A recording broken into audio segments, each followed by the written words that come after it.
Namaskar, Dr. Vidush. How are you? I'm good, ma'am. How are you? All good. कैसे हैं? Thank you for joining. Thank you, ma'am. कैसा Thank you. Busy चल रहा है आपका बहुत? थोड़ा बहुत. अच्छा, ओके, ठीक है. Maybe 5 minutes में हम शुरू करते हैं. Sure, We'll ma'am. Sure. have more participants joining in. Just Sure, give us ma'am. 5 minutes.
Dr.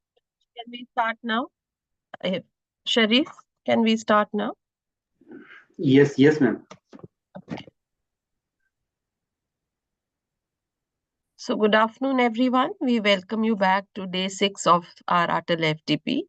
And it is our pleasure to welcome our dear friend, Dr. Vinitosh Mishra. He is the Associate Professor for Healthcare Management with areas of Management, Digital Health, and Health Analytics at College of Healthcare Management and Economics, Gulf Medical University, Ajman, UAE. He has more than 16 years of experience in industries like healthcare, edtech, finance, and information technology.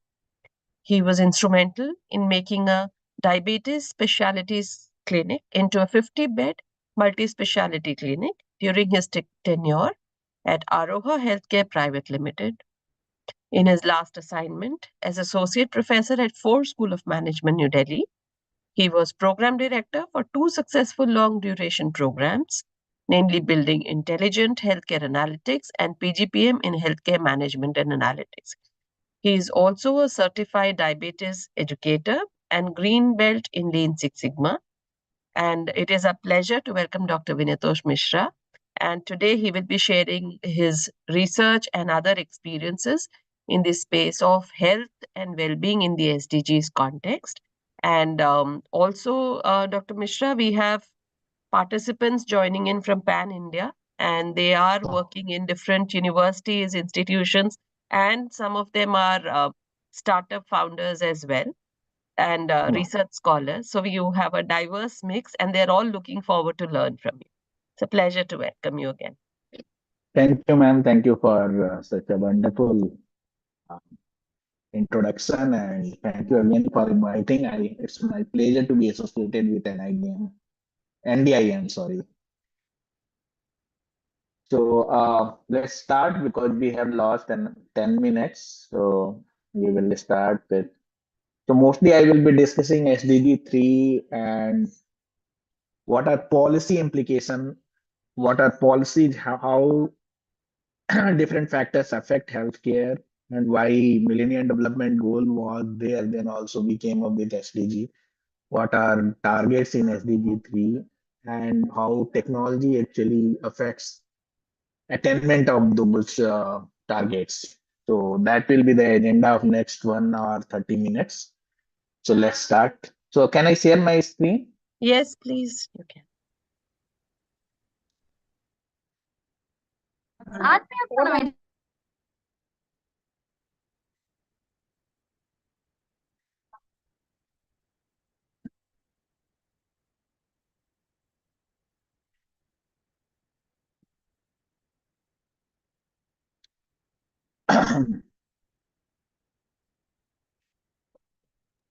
Sharif, please make Dr. Vinitosh co-host.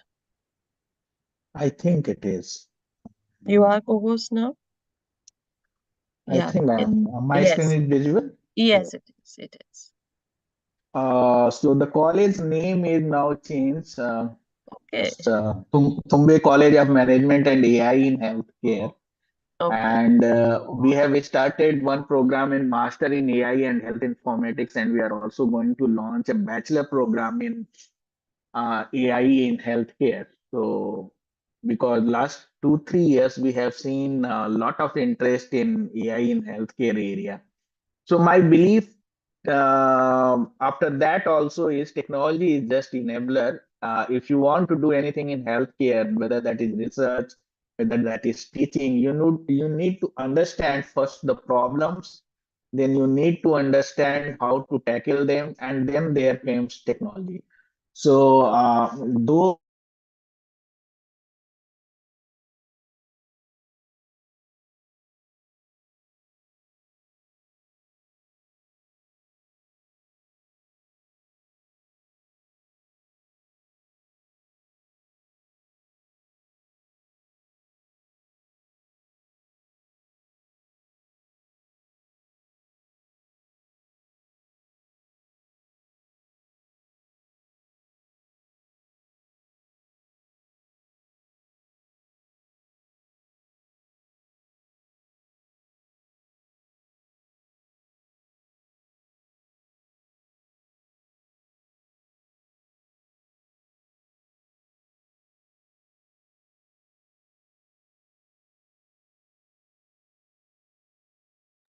So everyone, just give us a minute. There seems to be some technical issue at Dr. Vinitosh's end.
Sharif, can you check once again what seems to be the issue?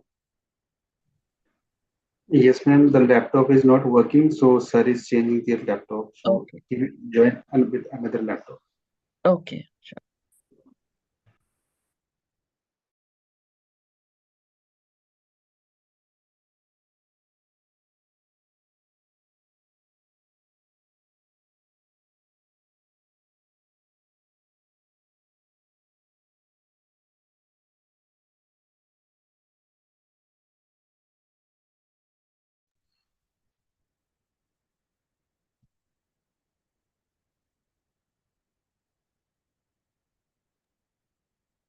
So everyone, in the meantime, he joins just to brief you. So today we have two speakers. One is Dr. Vinitosh Mishra. He will talk about healthcare and well-being in SDGs. After him, we have another session by Dr. Basu Sood, and he's once again back, and he would be talking about partnerships for SDGs. And then we move towards the end, where I will summarize and talk about various action planning aspects and hear your thoughts as well. And then we will have valedictory session, and post that we will have assessment and the feedback processes. That's how the day is planned today. And by 8 p.m., everything will be over.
In the meantime, Dr. China, may I ask one question?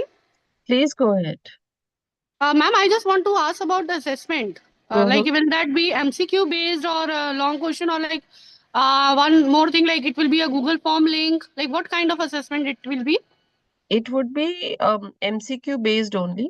And Sharif, we will share the Google form link, right?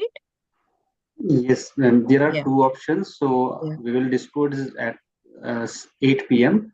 So there are only 30 questions, and the time will be 30 minutes. And all questions are MCQ based. Okay, it will be in a Google And form. yeah, and they Yes, would be all based on the sessions that you have attended. Yeah, that's absolutely fine. So, like the result will be declared there and then when we'll submit down the form, You will yes, see. yes.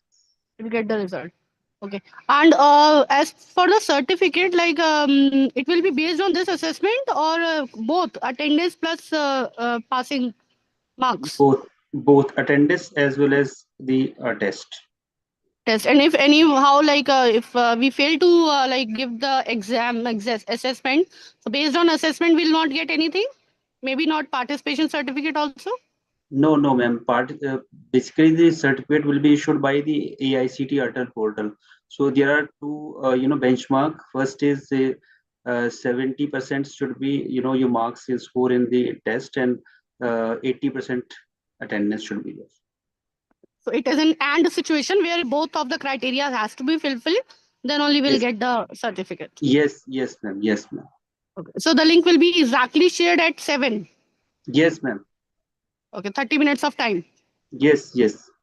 It will be in the chat box or it will be on our mail ID or somewhere else Chat box. in the chat box. All right. Okay. Thank you so much, sir. Thank you for the information.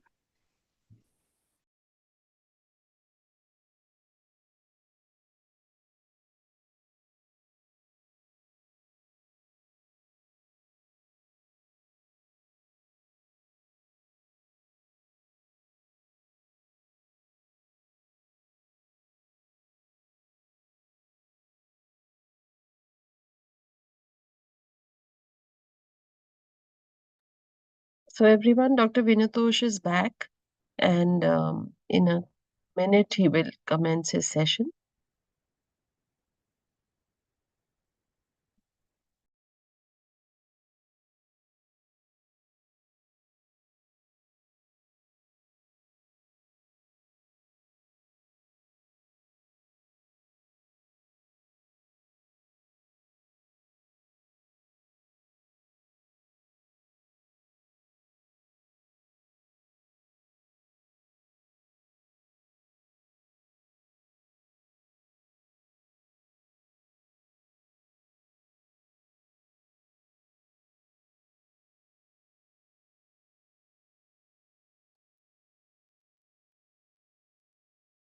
Yeah, Dr. Vinatosh, can you hear me now?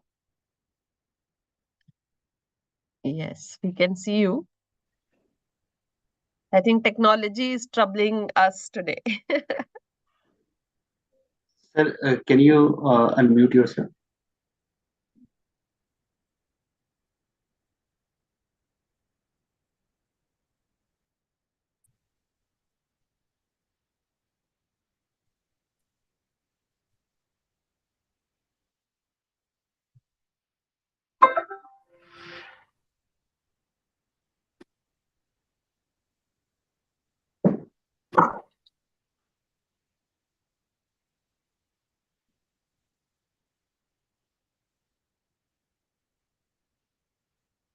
So everything is now on cloud. So I have joined using browser and it is Google because just I changed my system.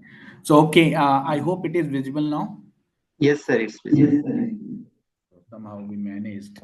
So global challenges and health dynamics. First, we need to understand if you are trying to understand SDG 3.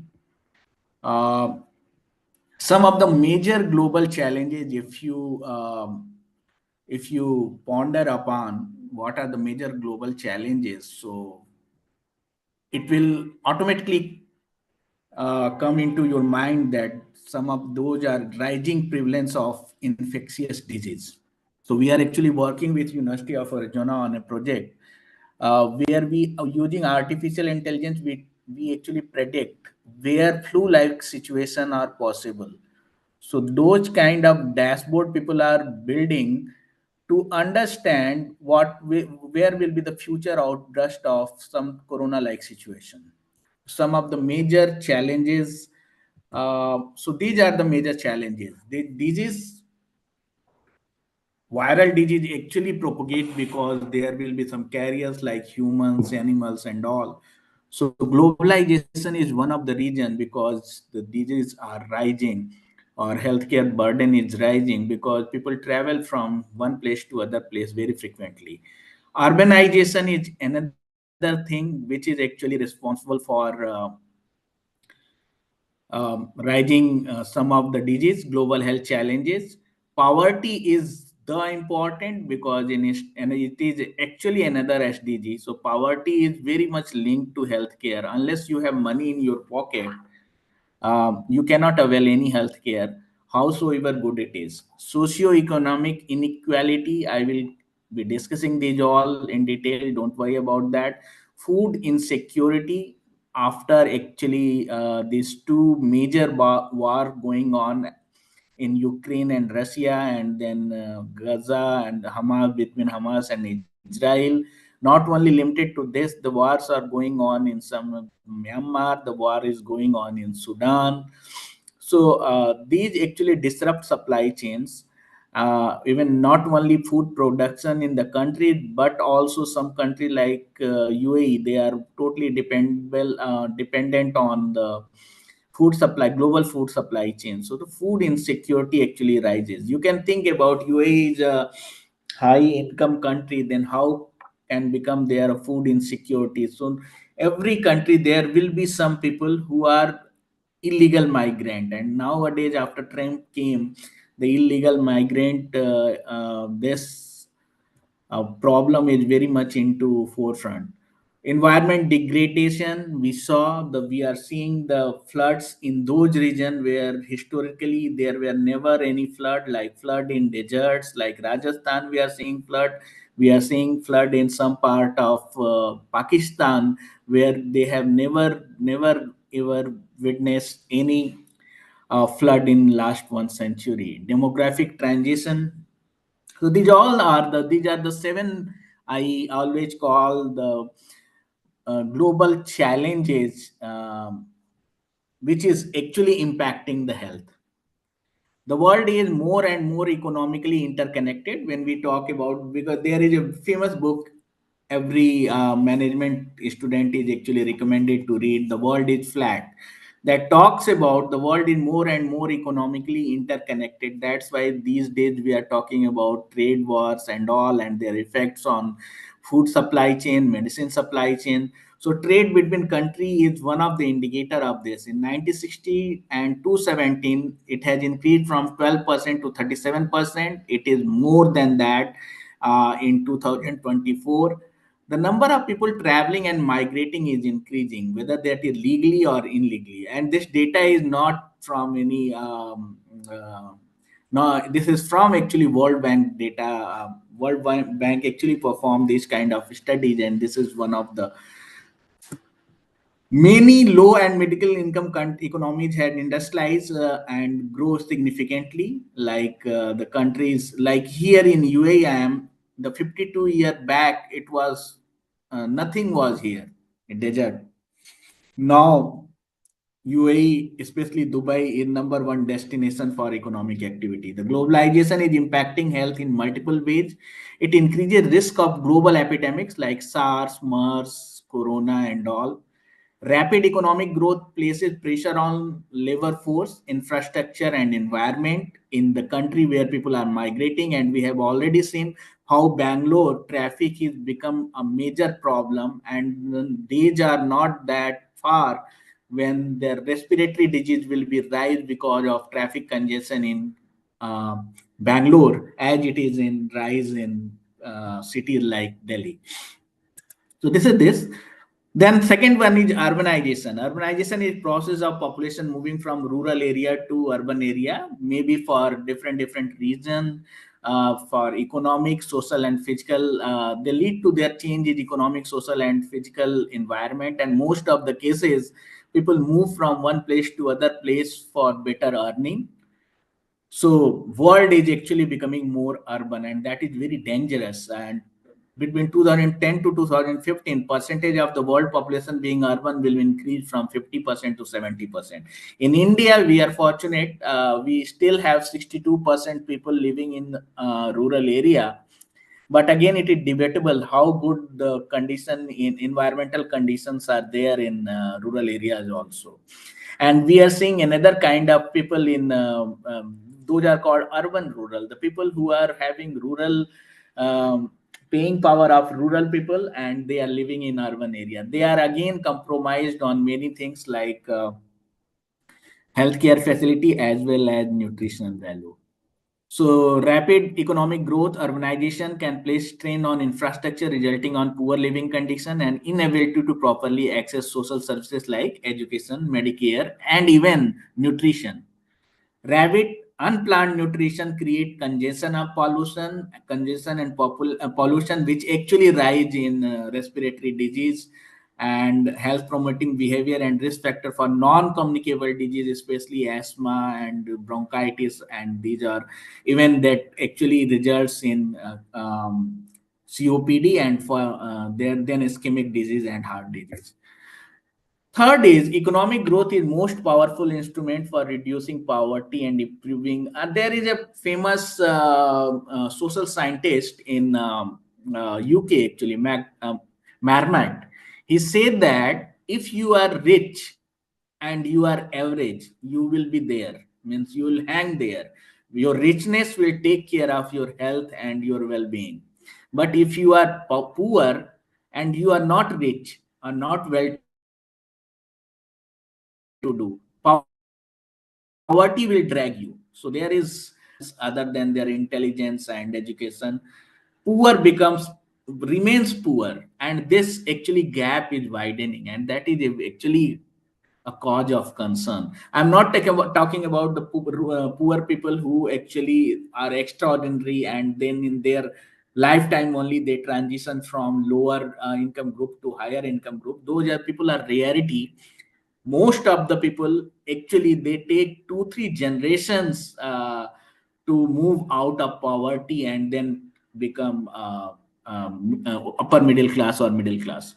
So this is the thing. And above that, there is inflation. The rising inflation is a major cause of concern, not only in India but also in US. And US president then himself actually in his inaugural address to nation, actually he talked about not only Russia war, not only this Israel and Hamas war. He told that the major cause of concern is actually inflation, not only in India. It's actually now started hurting in India, and that's why any person who actually falls ill, actually one you are one episode health episode away from, if you are in lower middle class, you are one health episode away from poverty. One health episode, major health episode with any member of your family, you will be dragged into poverty.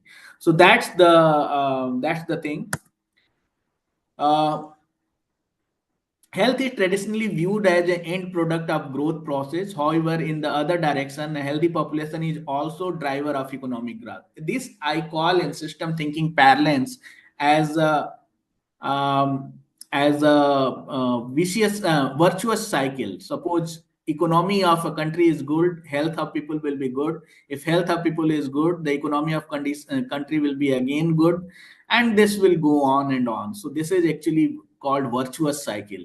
If economy of a country is bad, people's health will be bad. If health will be bad, they will be further, the economy will be poor. So this is called vicious cycle. So some of the country like Sudan and their some African country, they are trapped into vicious cycle. Some country like developed country, they are actually in virtuous cycle. So economy of those country will become better and better and better, and the economy of the country which are in vicious cycle will become poor and poor and poor, and this gap will widen further. So in many countries, the past several decades of economic growth has been accompanied by a shift in discourse of public policy and government toward neoliberalism, as in country like Singapore and all. Now, for socio-economic inequality, we already discussed about. Interrelated to poverty, there is also socio-economic inequality, which relate to disparities in both economic and social resources. Which type of people have which kind of social resources available, that will actually affect their health. Growth in many countries has disproportionately benefited higher income group, while lower income household has been left behind. That I was saying, that some people are trapped in virtuous cycle and some are in vicious cycle, and that gap is widening. Income and wealth inequalities are fundamental cause of health inequalities. They influence other factors such as housing, alcohol use, and smoking, which are three actually. People who are poor, they live in ghettos. They live in a 1 bhk, 2 bhk, 4 or 5 people are living, and suppose one person is infected from some disease, that actually adversely affect the health of other people also. This is a famous plot for World Inequality Lab, and this is the lab. Actually, I am also doing one of the GBT collaborator research. So if you say that 10% of 10% people of a country, how much economic share is there? So you will see that this is rising. So 10% of people are now having 60-70% of India. You see green color, it is some 60% of national income is with 10%, and this data is old, 2015. Now now wealth is confined to fewer people. 80% of health is confined to 10% people now. Now see that the only you can understand it by 20, in current prevailing inflation in India, 25,000 is income is not sufficient. Not sufficient for a family of 4 people. But if you are earning 25,000, you will be, I think, under 10% of the people. So you can understand the situation of the people who are earning only 10,000 or 5,000 or 8,000 rupees per year, and that too, they are not sure that they will be getting that income in future or not. So they will be doing saving, they will be doing borrowing, and whenever you are doing borrowing in even if, from banks or for non-banking organization, then chances is there you will be ended paying interest on that also, and that further increases aggravate the situation. So this is the situation. Socio rising income inequality, you see this gap is widening. This gap is bottom 10% is going down, and top 10% is of course there only. So this actually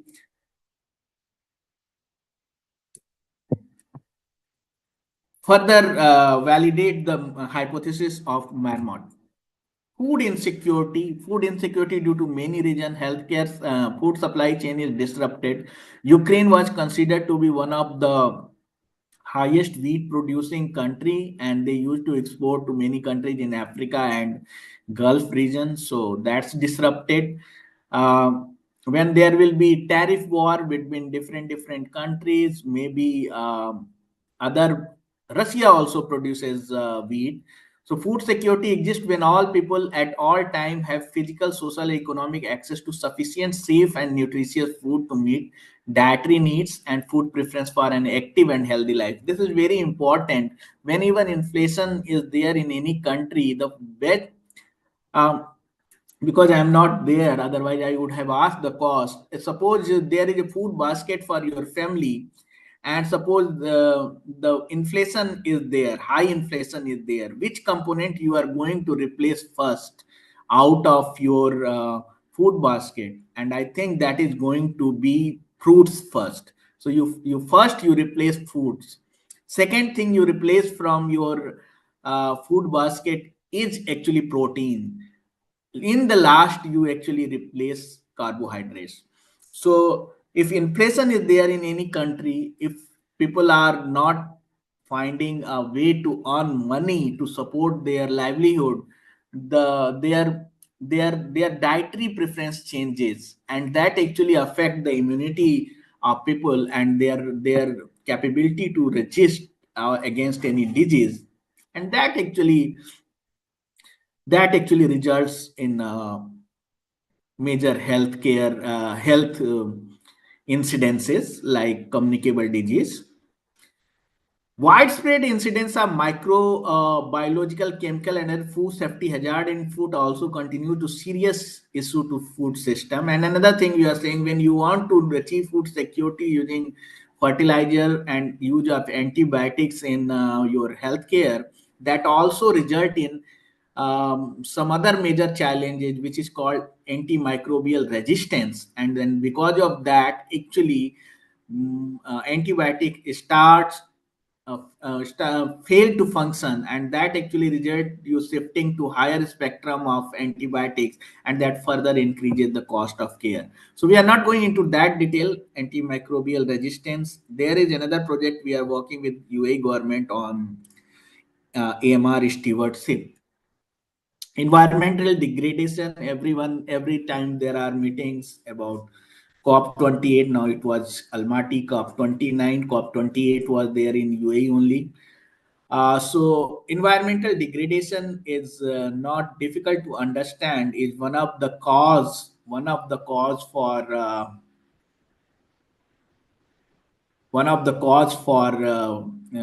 actually conditions for, like, there is problem of fog or smog in Delhi, and that is actually directly linked to COPD disease and respiratory disease. When floods came, people actually migrate from one place to other place. In migrated place, they don't find right kind of job, that actually result in compromise in their nutrition, and then again they catch substandard living, they catch certain infection, and that they enter into that vicious cycle I was talking about. Although human health has improved dramatically since 1950, but I debate it has increased only significantly for those people who are well to do. This gain has been accompanied by unprecedented environmental degradation from human activities that now threaten both human health and life support systems. Environmental factor like polluted air, I was talking about in the case of Delhi, and now many part of, even though I have seen my birthplace, that Varanasi, that there also AQI level is not good. Built environmental hazard, agricultural practices, use of pesticides, occupational hazard means working in a substandard condition, radiations, climate change, chemical exposures. Like we know the famous case of Bhopal Grace tragedy. You can understand um, the the menace of those kind of inadequate water and sanitation. These are associated with 12.6 million deaths worldwide in 2012, and this is increasing day by day. So even in country like Syria, the disease like cholera is rising. So cholera resurfaces after every 10-12 years. So so even we have made a lot of progress. We are getting vaccine for cancer, we are getting vaccine for viral diseases, many diseases. At the same time, people are dying because of simple disease which we have known from ages, or we can century, like cholera.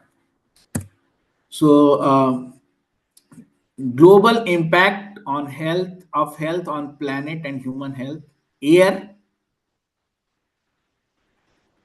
household or urban pollution and greenhouse gases. These are greatest cause of death and sickness, cause displaced globally. So air pollution, you people can relate it with the pollution in Delhi. Land desertification, deforestation, chemical pollution, you can actually relate it with flood like situation in those part of countries where never used to be any flood, like Rajasthan and Chennai. Impact on access of land, number of jobs will be compromised when there will be desertation. The people are still, many people are dependent on agriculture in this country. Freshwater pollution, extraction greater than recharge, this is becoming. There was a day zero in Cape Town. The South in South Africa, there was a serious problem, and they realized it, and then they actually start doing water harvesting. The time is there. India can actually learn from Cape Town and other cities, and they can actually, because we also are having the fresh water shortage situation in many part of UP, especially Bundelkhand, and very part of in um, Vidarbha region in Maharashtra. So ocean fish pollution decline, plastic pollution, coral bleaching, polar ice melting, these all are actually, and these result in loss of cheap protein and jobs. Biodiversity, pollinator decline, so there will be loss of species, extinction of genes, species, and ecosystem, and that actually affect directly food security. So socio-ecological system, if it is affecting, it is actually affecting your health in one or another way. And this is taken from a paper of Gupta et al. And which was published in Lancet. Demographic transition is for high birth and death rate to low birth and death rate, are a country of region developed for agriculture society to an industrialized economic system. So demographic transition is becoming, people are actually in rural areas also, rural areas are also becoming industrialized. So demographic transition is there. If you see this, I will. This is actually healthdata.org, University of Washington. They published data, and I will show you. I will try to. Okay, let it be. Um, so see here, the blue color is actually a blue color one is non-communicable disease, red color one is communicable disease, and in this green color is actually harm, self-harm, suicide, falls, injury, war, and everything. You see that in, if this is 2021 data, if you go by 2024 data, you will see that the green portion will increase further. And because there are a lot of casualty in Gulf region and in Russia and Ukraine. The thing is, what I want to mention using from this graph is, when the country will become a developed, the blue portion will increase and red and green will fall. I mean, more the developed nation is there, the more they are suffering from non-communicable disease compared to communicable disease. And this is the thing. Now, till here we discussed 7 points why actually healthcare depends on what are the factors which are contributing to degradation in health in um, many part of the world. Now we will see what are global health programs, whether Millennium Development Goal or Sustainable Development Goal pertaining to healthcare, and how they are actually trying to tackle these causes of. So this second part of our this discussion, we will focusing on what policy should be there, what is actually global health, and what are goals of actually health policies to reduce actually burden, describe the policy process, differentiate between health policies, whether that are micro level and macro level, discuss global health players and challenges, like global health player like WHO. And you can actually follow the, if you are following the news, you know that major fund of WHO used to come from US. And even Bill Gates was one of the major funder. So US has withdrawn from WHO, and how that is going to affect the health of people living in country like Africa and some part of Asian country, that is actually that may become another area of research. So I will give you examples also how actually you can do research in SDG 3 area. So one is identifying the, you see, you can healthdata.org, you can go and you can visualize the data and you can see pattern for different country, and even you can compare different countries health risk profile, and you can make a paper out of this. Then you can identify which are the factors out of the 7 factor I discussed actually affecting more to a country, which need to be addressed first in your country, on India or UAE or maybe Western country or maybe North American country. So that can become a research also. Then you can provide a policy framework depending on your country, how target of SDG 3, 3.1 to 3.9 can be addressed or achieved using the available resources in your country. That can be another research. Or you can simply do out of 9 target of SDG 3, how much has been achieved in any country, suppose India, that can become another research. So if you are interested in doing research in SDG 3 area, then you are welcome. You can contact me. I will be happy to discuss with you more detail on that. Uh, so global health, major health player, WHO comes into mind, but don't be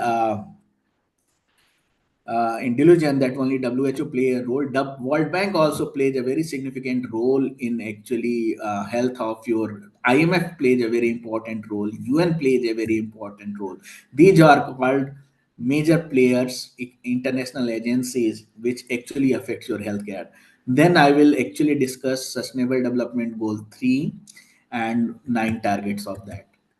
So policy is a law, regulation, procedure, administrative action, incentive, and voluntary practice of government and other institutions to attain. We are talking about health policy to ensure that people living in your country are in a good health. Policy decisions are frequently reflected in resource allocation because none of the country is having sufficient resources for healthcare. Every country is actually reducing the resources on healthcare, and they're uh, trying it to complement with, or they want private sector to chip in, or they want you to buy your insurance, private insurance, to address that. So famous example, you must be thinking, in India we are having Ayushman Bharat. There is a Niti Aayog report which talk about around 40 crore people in India, and they are not insured, they have not taken their private insurance, and they are not part of uh, employee insurance scheme, or they are not part of Ayushman Bharat. So 40 crore, the population of US, you think that much people are actually not insured in any health insurance in country, and those people are called missing middle. So how to solve a missing middle problem in India or in any other country, that can be another area of research. In country, when we talk about Neom City or we talk about Singapore, there are, they talk about a smart city where everything will be in so close distance that you can walk and you can avail those services.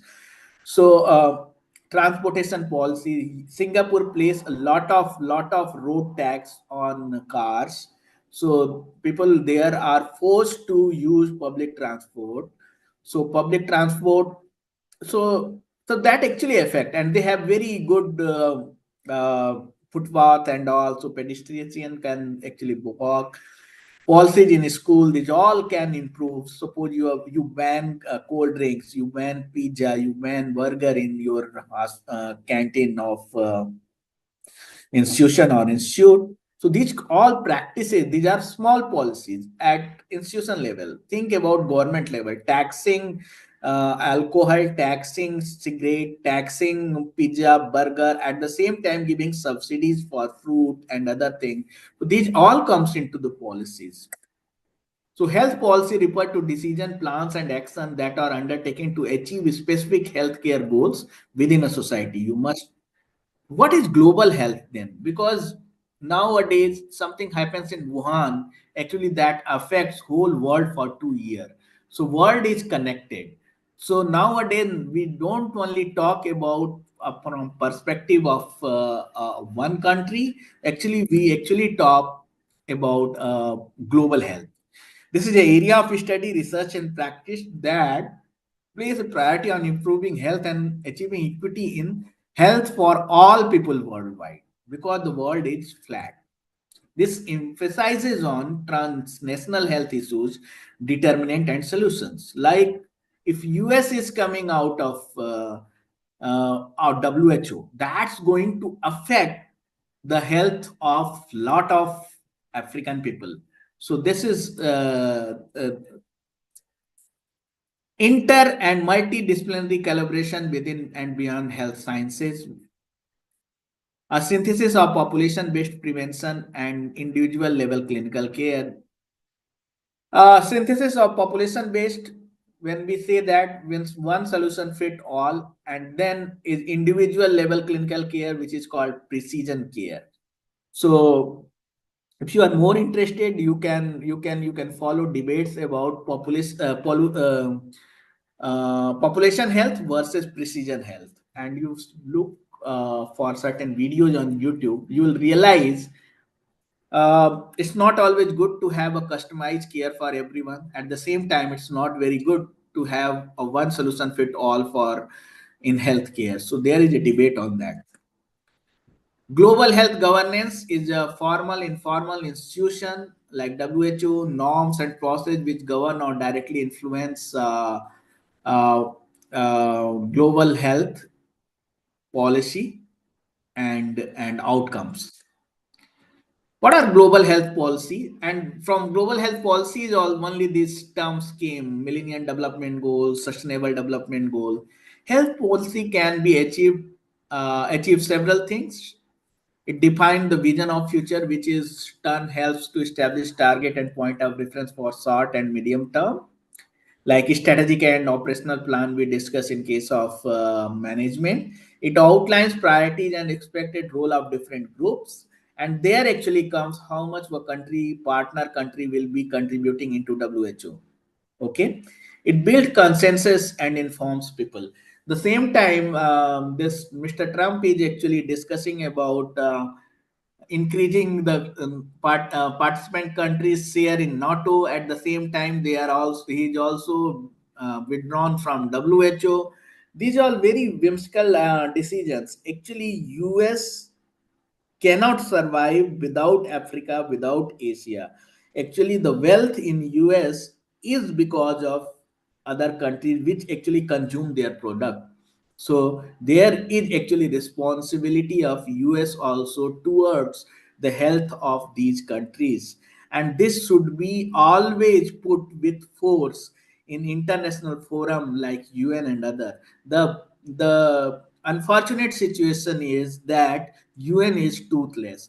So if you want the good health in global health, then it is very much required the international organization like UN, WHO, World Bank, IMF. These are strong and unbiased. So this is one thing. What is the policy process? These are the 5 policy process in healthcare: identify the problem or issue, policy analysis, then you develop a strategy, then you impact a policy, you enact, and then policy implementation. I'm not going into much detail because this 5 step itself are one classroom discussion. So stakeholder engagement, then evaluation, and then this 5-step process you will be following. What are factors that affect health policy decision? Here we are not talking about what are the factors which actually affect health. The decisions, how it is affected by economic factor, by religious factors. You are supposed to say that you can say that this medicine is not halal and I will not take it if you are from certain religious sect. Or you can so that's the thing. So cultural, religious factor, behavioral factor, people attitude toward disease. They consider diabetes less risky than cancer, but that's not the case. because more people are dying because of diabetes than the cancer. Of course, cancer is also rising. Physical environment, availability of medical services, technological advances, epidemiological structure like disease distribution and disease prevention priorities, public health evidences, and political situation. These are certain factors. So, suppose you are doing research in healthcare in your institute. You can think about these factors. You can do literature review. You can come up with the factors which are actually have affecting health policy decision in your country, and then you can prioritize it, and then you can provide certain framework for achieving this. Macro and micro level health policy. Macro is a major level and micro level is actually implementation level. Macro is broad and expansive health policy that are developed, and then there are large portion of population, region, or country are affected by macro policy. So these are population health needs. No, while micro policies are more specific to organization, these are operational needs. These are policies related to employee operation, ethics, safety, how actually you deliver service. That is more micro. What you should do in a healthcare, that is more level to micro level. Interrelationship between micro and micro policy at our organization are developed in line with macro policies of Ministry of Health and all, and that is actually translated into micro policies to achieve that. So what are the steps to achieve a macro level policies or micro level policies? Now we come to our global health player and challenges. Next half an hour we will be discussing about this.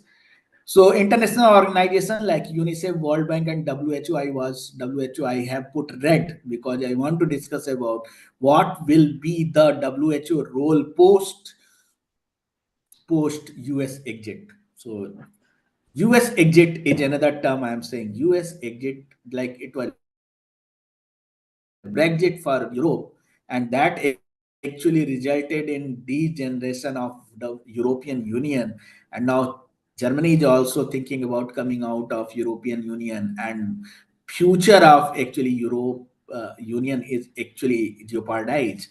Same with WHO. WHO, suppose US is coming out, then suppose another country, China, comes out, so other country comes out, the country which thinks Canada comes out, then what will be the future of WHO? That's again debatable.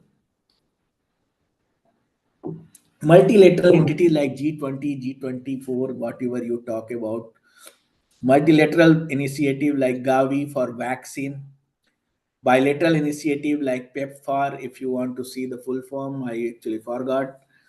Philanthropy like Gates Foundation, we call actually Dr. Gates to Bill Gates because uh, Bill Gates is the number second actually sponsor for WHO after US. So you can see, you can understand the importance of Bill Gates in health of countries like Africa and all. Private sector, industry, and civil society. So WHO is unique among specialized UN agency. WHO is specialized for non-political health agency. It was forced into 7th April 1948, and that's why this day is called World Health Day. It has its own governing body, it has own membership. US was a member. It has own budget. Major budget was being 30% was funded by US and allied. Two major policy development influenced WHO, which was 1978 Alma-Ata Declaration, identified primary health care as the key of attainment of global health for all. So WHO, you can see, mostly work in actually primary health care. Global Strategy for Health for All in 2000, followed by MDG, then Millennium Development Goals came into picture, and then recently SDG, which is expected to be attained by 2030. WHO scope of work, there will be World Health Assembly, Executive Board Secretary, regions, and then there are some other level. If you are interested, I will share the slide. You can go through that.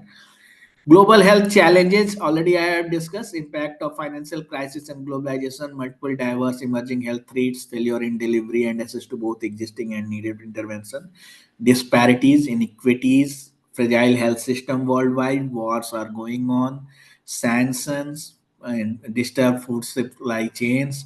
Discard similarly.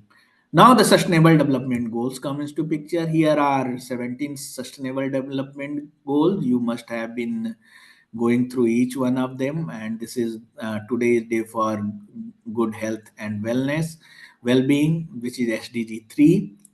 SDG 3 are to be attained before 2030. Sustainable development has been defined as a development that meets the need of present without compromising the ability to future generation to meet or need.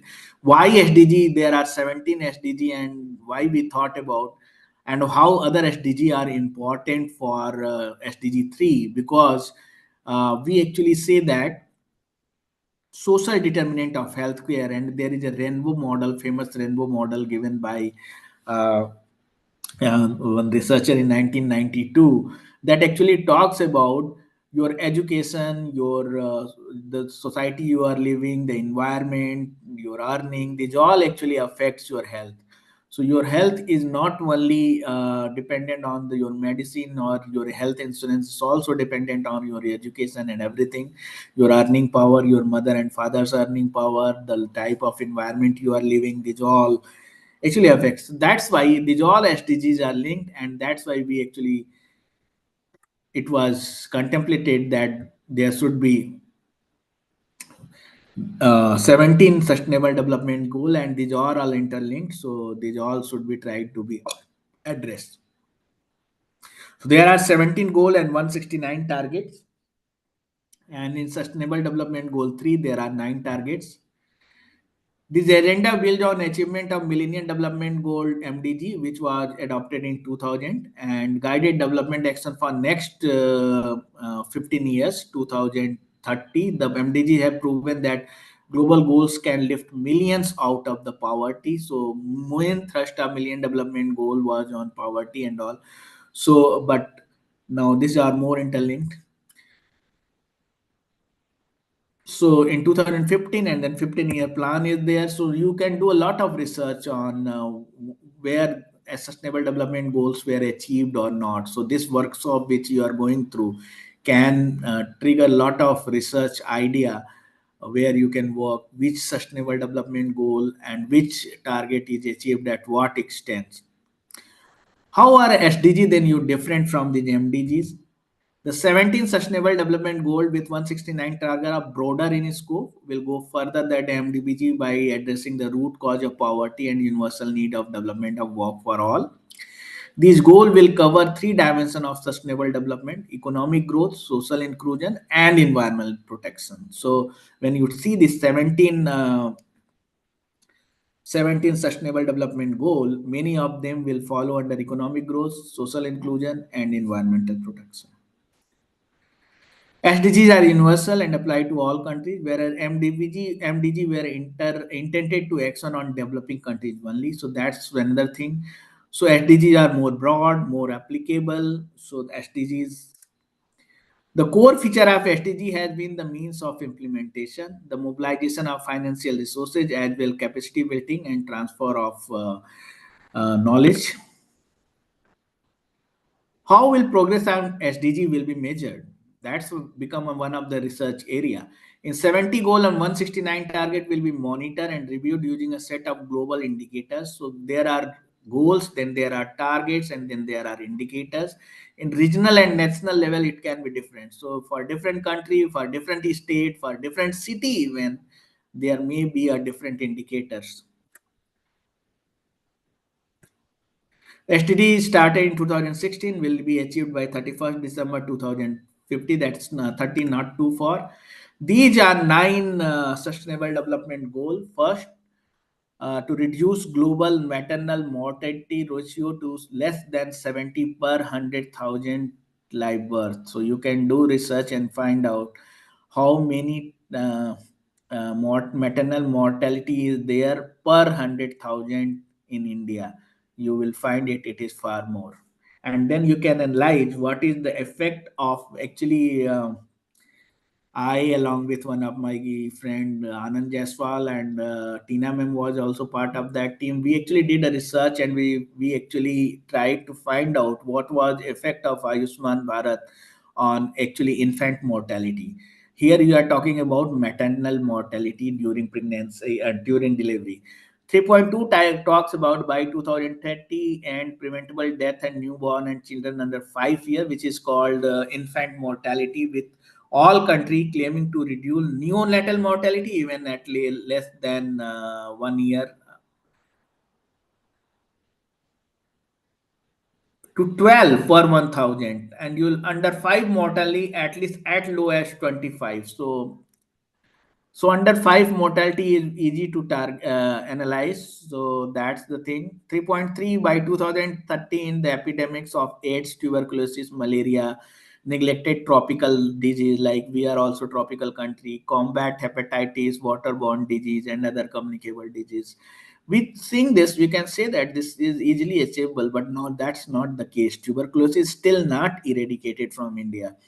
Even people in middle class and upper middle class, they also die because of tuberculosis.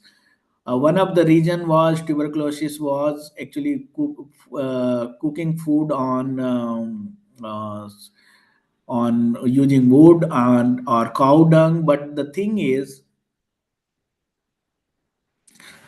uh, there is significant progress in clean energy for cooking in India, but still tuberculosis is there. So government need a little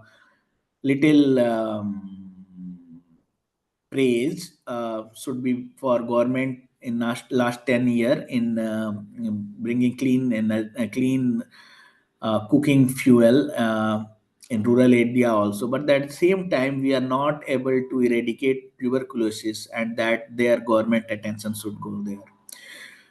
2030 reduced by one third premature mortality for non-communicable disease. So that's another area of concern. You just in your group also, you just ask, everyone must be knowing one person with diabetes, and if you are more than 40 year of age and 10 people are sitting in a room, the chances is there 3 out of those will be at least diabetic. So that's the thing. In my college there are 10 faculties, out of that 6 are diabetic, so you can see that. So more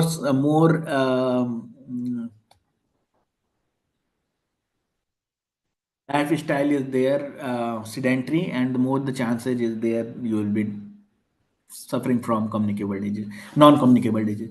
Strengthening the prevention and treatment of substance abuse,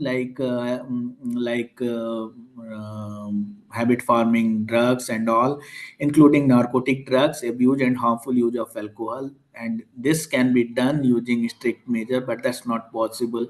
Somehow it's not happening in India. By 2020, half the number of global death and injuries, it should be 30, I think, injuries from road traffic accident. By 2030, more people die in India. That was famous statement by Nitin Gadkari in India because of road accident compared to corona, and the people, many people die because of road accident in India. 3.7 talks about ensuring universal access to sexual and reproductive health care services, including the family planning, information, and education, and the integration of reproductive health into national strategies and programs. Universal health coverage is actually it include financial risk protection. The people in India actually they actually pay for their health care out of pocket, but that's not that is not the right way. Uh, the healthcare should be funded by either government through taxation, or it should be funded through private health insurance. Ayushman Bharat was one of the very good initiative of the country toward attainment of universal health coverage in India, and they have achieved many things. But at the same time, many things need to be achieved, still left to be achieved, and the government should pay attention to that. So, achieving universal health coverage, including financial risk protection, access to quality essential health care services, access to safe, effective, quality, and affordable essential medicine and vaccine for all. So, India is lucky that India is a major producer of pharmaceutical products worldwide. But the problem is there nowadays, the way rupee is falling, importing the active pharma ingredient by Indian pharma company is going to be costly, and that will affect the cost of medicine in India, and that will actually severely affect the healthcare of health of many people. So things are linked globally. That's why I discuss about the concept of global health. So suppose US put tariffs, or China put tariff on India, and that's why medicine becomes costly in India. That will actually affect the health of Africans also, because African country mostly import medicine from India and China. So that's the thing. Everything is interlinked. 3.9, the last point, this talks about substantially reduce the number of death and illness from hazardous chemical and air, water, and soil pollution and contamination. Seeing this is actually target. You will go on indicators and you will find that India has done well on certain parameter and not well on certain parameter. Intention is good, but we have not reached the targets of good health and well-being proposed by SDG, and only 5 years are left to attain that. So that's itself is an area. Every target is itself an area of research for people, management professional or policy professional like you people. So so 2019 worldwide, if you are seeing, these were the trend are there. Everything they want to achieve more. Somewhere they want to life expectancy at birth is fine. Traffic death rate is decreased. So in 2019, after 4 years, this was the report card. Same kind of, why I'm saying this, we are not want to discuss this. I want you to make this kind of dashboard for your country, for your state, and you can publish a paper using that. So before SDG in a nutshell, already I've discussed about there will be 17 SDG. 3 is global health and well-being, and then there will be indicators. Indicators, you can see the literature for that. Even you can come up with alternate indicators. Using that, you can actually you can think about how technology is affecting each indicators. You can do research on that. If some of you are from engineering background, you can do research how technology is actually affecting health coverage. So which target will be enhanced, how. So this can become a research if anyone is interested in this kind of research, how technology is helping attainment of targets of SDG 3. You are very much welcome to reach me. My Twitter as well as my LinkedIn is Vinaytos. If you search, you will find there. Or you can get an email ID from the organizers or my phone number. You can reach to me. I will be happy to discuss. This is the thing. This is called why I'm giving another hint to you for your research work. Uh, the population, there are three dimensions of universal coverage. How much population is covered, what is which service is covered, and what is cost. Okay, so this blue is it should expand on all three. See, the reduction in cost is one dimension, not cost. Okay, increase the cost is not good, reduction in cost is good. So this is actually the external cube, and there is an internal cuboid or cube, whatever it is. So the air inside that is gap area, and that need to be fulfilled. You think about strategy using which actually you can cover, you can fill this. How technology can do that? Suppose telemedicine actually comes up with advantage that best expertise from urban area reaches rural area, uh, without doing much investment in capacity building in those areas. So this is the thing. So telemedicine increases the number of people covered. Number of services offered using telemedicine will increase. Telemedicine, you need not to travel. The reduction is also there in cost. So in that case, actually, you are seeing that this gap is being fulfilled. So you analyze how AI is doing that, how blockchain is doing that. Blockchain is doing that.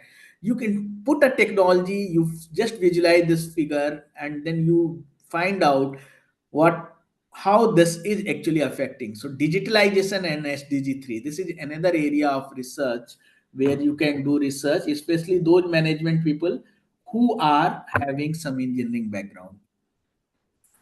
Who will pay for your healthcare? That's another area of research. So there are beverage model is um, which is prevailing in NHS. So beverage model is actually taxing is there, and then taxation, and then government will be paying for your health like UK and Canada. Bismarck model is there. There will be insurance. Government will become an insurance company. The Bismarck model, and that is prevailing in Germany. The national health insurance model, like India is trying to do, or many countries are trying to do like that. That is national health insurance model. And then out of pocket model. Out of pocket model, you are paying out of your pocket. Okay, so that's the worst case. If all three is not happening, then you have to go for out of pocket model. Okay, so thank you, and I will be happy to take questions on the things we discussed in this session. I will be very happy to answer your questions. Thank you, Dr. Vinatosh, for sharing your session and your insights, experience, and suggestions. I'm sure participants learned a lot. So I request participants to please either unmute and ask your question or type in the chat, please. He's here for next 8 minutes or so. In case anyone has any questions, comments. Yeah, there's one question by Mr. Devendra Sharma. What are the challenges in delivering healthcare to, in quotes, everyone, which must include the socially disadvantaged, the economically challenged, and the systemically marginalized? What keeps us from reaching the disadvantaged in India? Isn't it a gradual transformation of the healthcare system into a commodity and its corporation? Your thoughts on that? Yes, I am actually there are different type of people. One people like healthcare, there should be zero out of pocket expenditure in India, because if you are going for 89% or 90% of insurance, in that case the chances is there the healthcare provider, which are mostly private in India, 60-70% are healthcare is private. If a person is insured, they will try to maximize their benefit, and the cost of care, their earning and the cost of care will increase. That will become a norm in India. So suppose I am an insured person, I am going into hospital, my care will be provided in 5,000 per visit. I'm making it very layman language, 5,000 per visit, because this 5,000 rupees I'm not giving out of my pocket, my insurance company is giving, and I think anyway I'm going to pay the premium for that. Then 5,000 becomes a norm for that hospital. Suppose a poor person who is not insured in any insurance, and that person also comes into hospital, the expectation of hospital is to get 5,000 rupees. So insurance, if it is not 100%, it is more dangerous for those people who are marginalized. So in India, there should be insurance. There should be insurance for everyone. Either that is employer insurance, that either that should be government insurance like Ayushman Bharat. So it should be made mandatory. Now the other question comes, when insurance is available to everyone without means cashless, then overutilization will increase by those people who are from middle class or who are from upper class. Then they will go to healthcare providers for any region. No, even small sickness is there, they will go there. So how to tackle the problem of overutilization also? So you can identify the people, identify the mechanism, like there should be co-payment, means a portion of co-payment should be there. And if you are showing certain card or your UID you are showing, we say that you are under you are below poverty line, that co-payment will be waived off. So there are many mechanisms which can be actually discussed to provide healthcare to everyone in India, and it's very intricate and it's very complex. That's why it's a very good research area.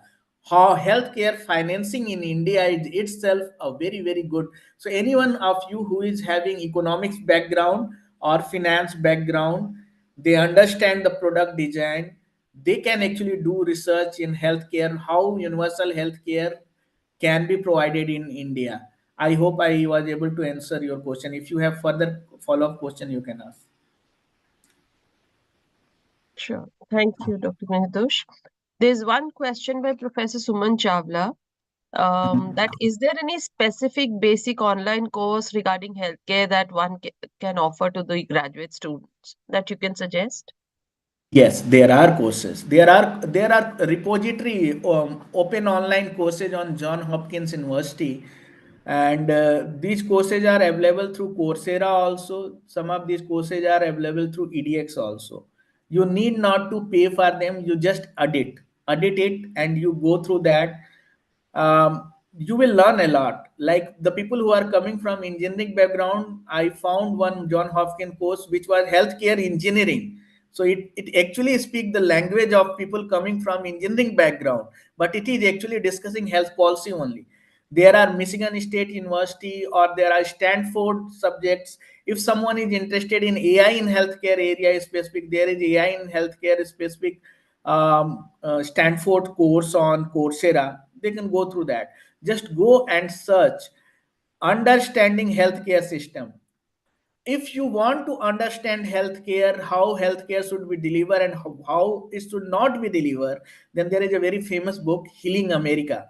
What happened in America, how America spending increased on healthcare, how after spending 17% of their 27 trillion economy, they are not among top 20 healthcare means in terms of quality countries.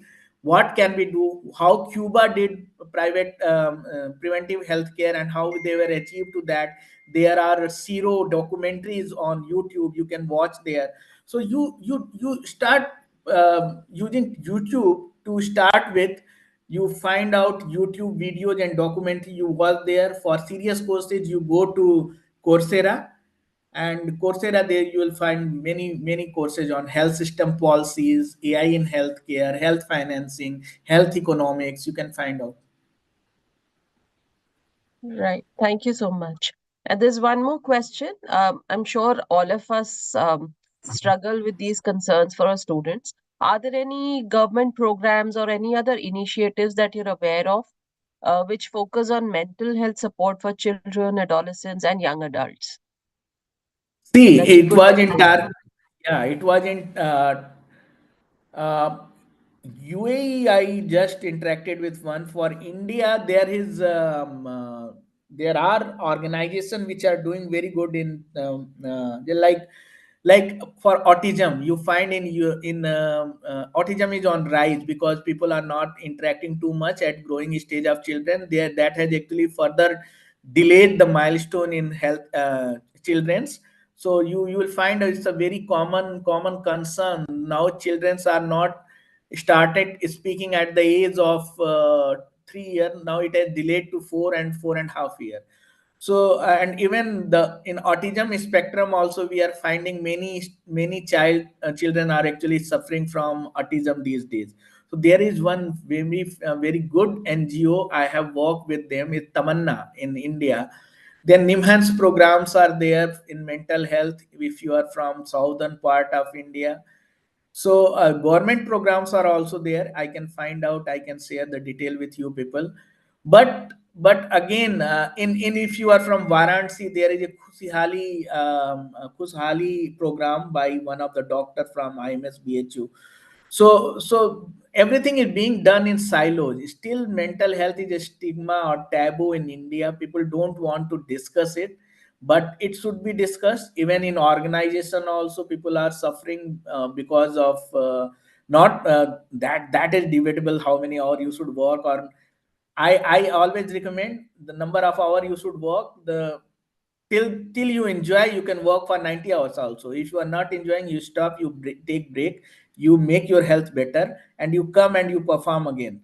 So there should be one psychologist or clinical psychologist also for who should visit once in an institution like NDIM or any institute you are target discussing about. So that should be what we can do at institution level. Of course, government is doing, but I will not comment on that. Whatever government is doing, that is not sufficient in mental health, because government is still focused in neonatal, maternal health care, tuberculosis, and HIV.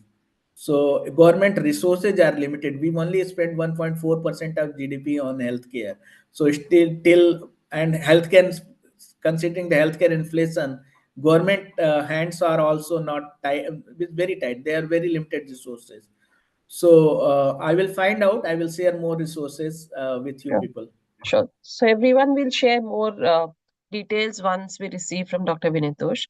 So thank you so much, Dr. Vinitosh. It's a pleasure hosting you. And I'm Thank you, sure ma'am. participants have gained more insights on well-being and health-related aspects that you discussed. So may I request everyone to please have your cameras on for a picture. And Sharif, if you could click picture.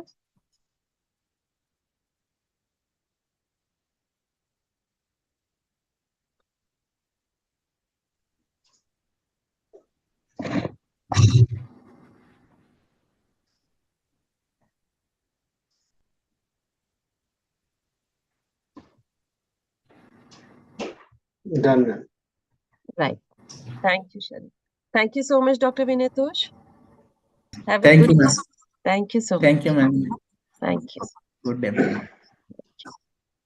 So, good evening, everyone. Good evening, Dr. Sood. It's a pleasure to welcome you back to our last session uh, for day 6 of the FDP. And it's a pleasure, everyone, to learn from Dr. Basu Sood again. If you all remember, he was one of the speakers on day 1 of our FDP. And he's working as advisor and is heading planning department at the government of Himachal Pradesh. And he's worked with various organizations as part of various funding projects with UNDP, GIZ, World Bank, ADB, JICA, etc. And he, in the first session, oriented us about various SDGs. And today he would be talking about a partnership for the goals. And we look forward to learning more from you, Dr. Sood. It's a pleasure to welcome you back.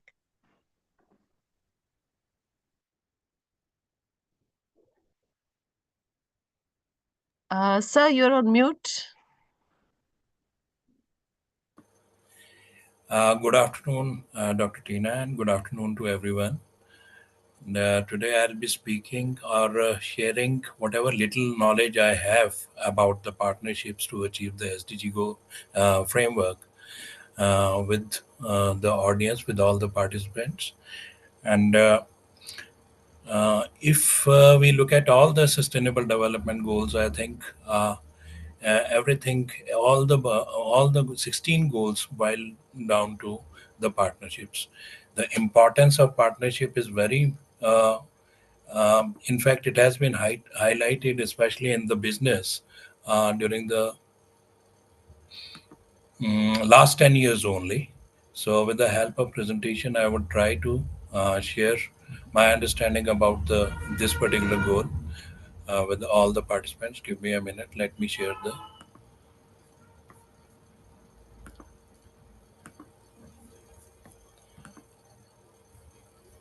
Is it visible to everyone? Yes, it is. Yes, sir. All right.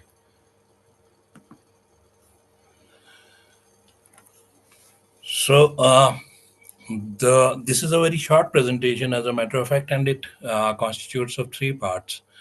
First one is it intends giving an understanding, basic understanding about the partnerships and what can be who can or which organizations can actually be the possible partners for meeting the targets as laid down in under various sustainable development goals, and what difference can the partnerships make in each field or in the ambit within the ambit of each of the individual sustainable development goal.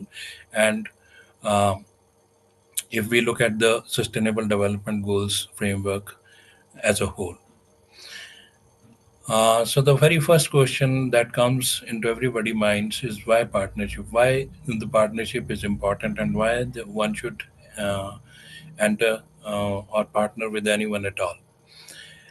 Um, if you look at today's business environment or any environment, to go even within the government also, probably the self-interest is or the self-security is the prime for all the organizations.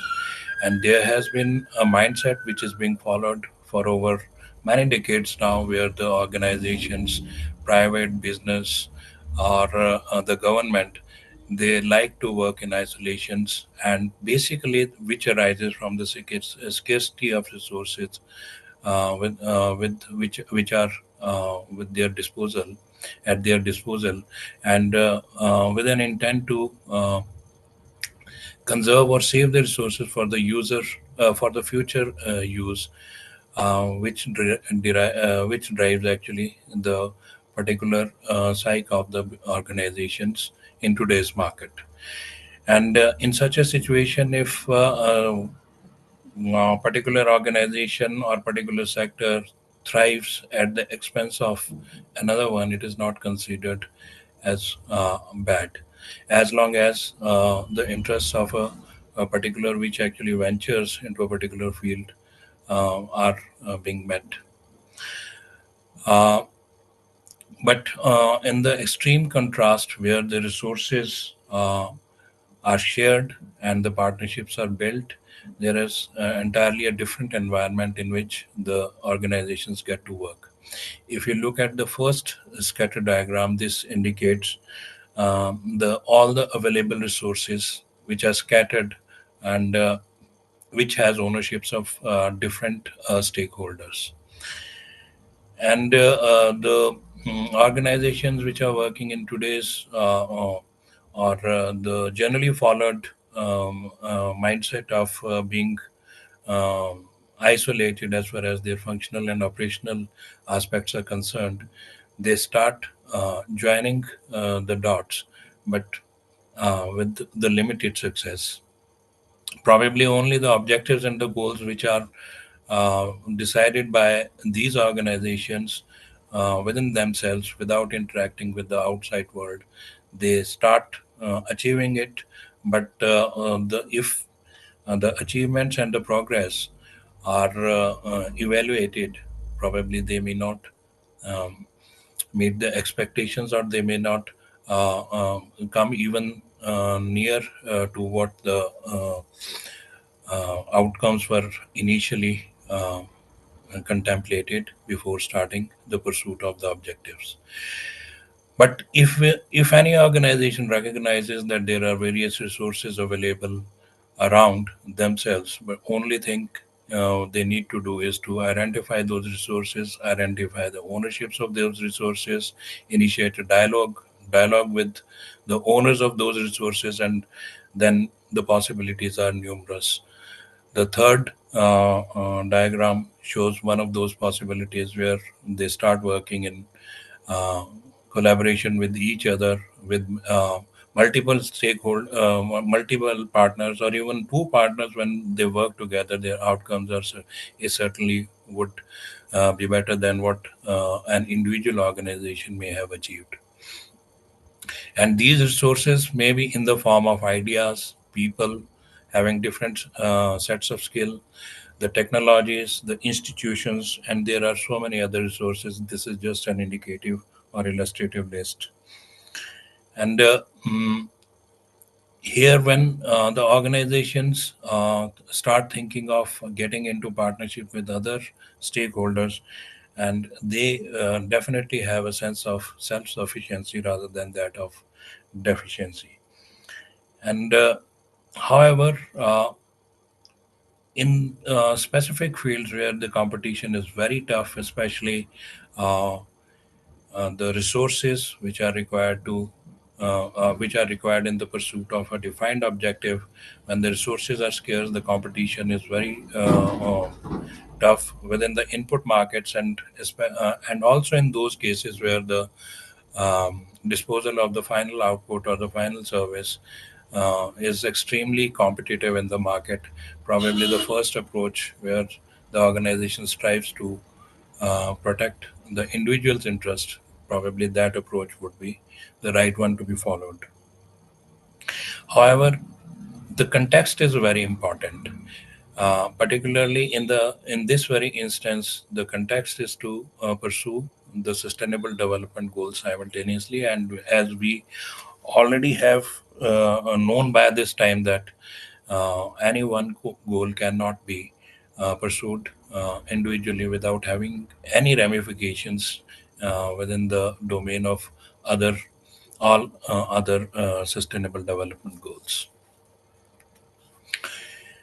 Uh, In fact, the SDG impact, if it is to be realized, I think it is very essential uh, to enter the partnerships, multiple partnerships, or maybe so with a single partner. But again, the context is going to be very extremely important.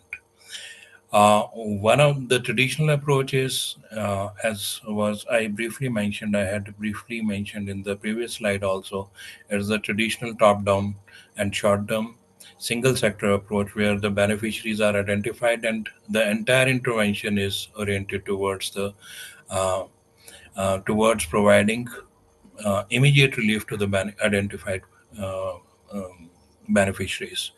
Probably one of the examples of such an intervention at the level of the Government of India is the Kisan Samman Nidhi.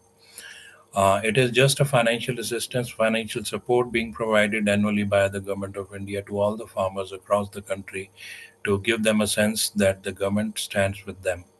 But everyone of us would actually know it that this is not a long-lasting solution. It cannot sustain the poor farmers infinitely, and it is just a small assistance that is available for them, which is given by the government of India in the form of direct transfer of funds to the beneficiaries' accounts. And in the extreme contrast of the traditional top-down approach, there is bottom-up approach, where the collaboration starts by engaging with actual beneficiaries and other stakeholders, of course, the knowledge partners, the innovators, and the business, the academicians. Their resources are assessed for, and the pooling of resources is done, and the optimal utilization of these resources after allocating them optimally would certainly have sustainable solutions for any problem. And,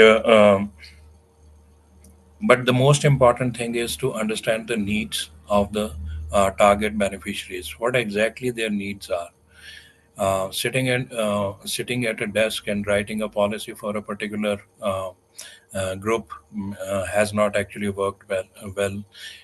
This is very well known from the experiences across the globe, especially and particularly in case of India, where the initial period of the planning of the by the government of India, which was done largely by the erstwhile planning commission, uh, generally tended to follow the one size fits all approach.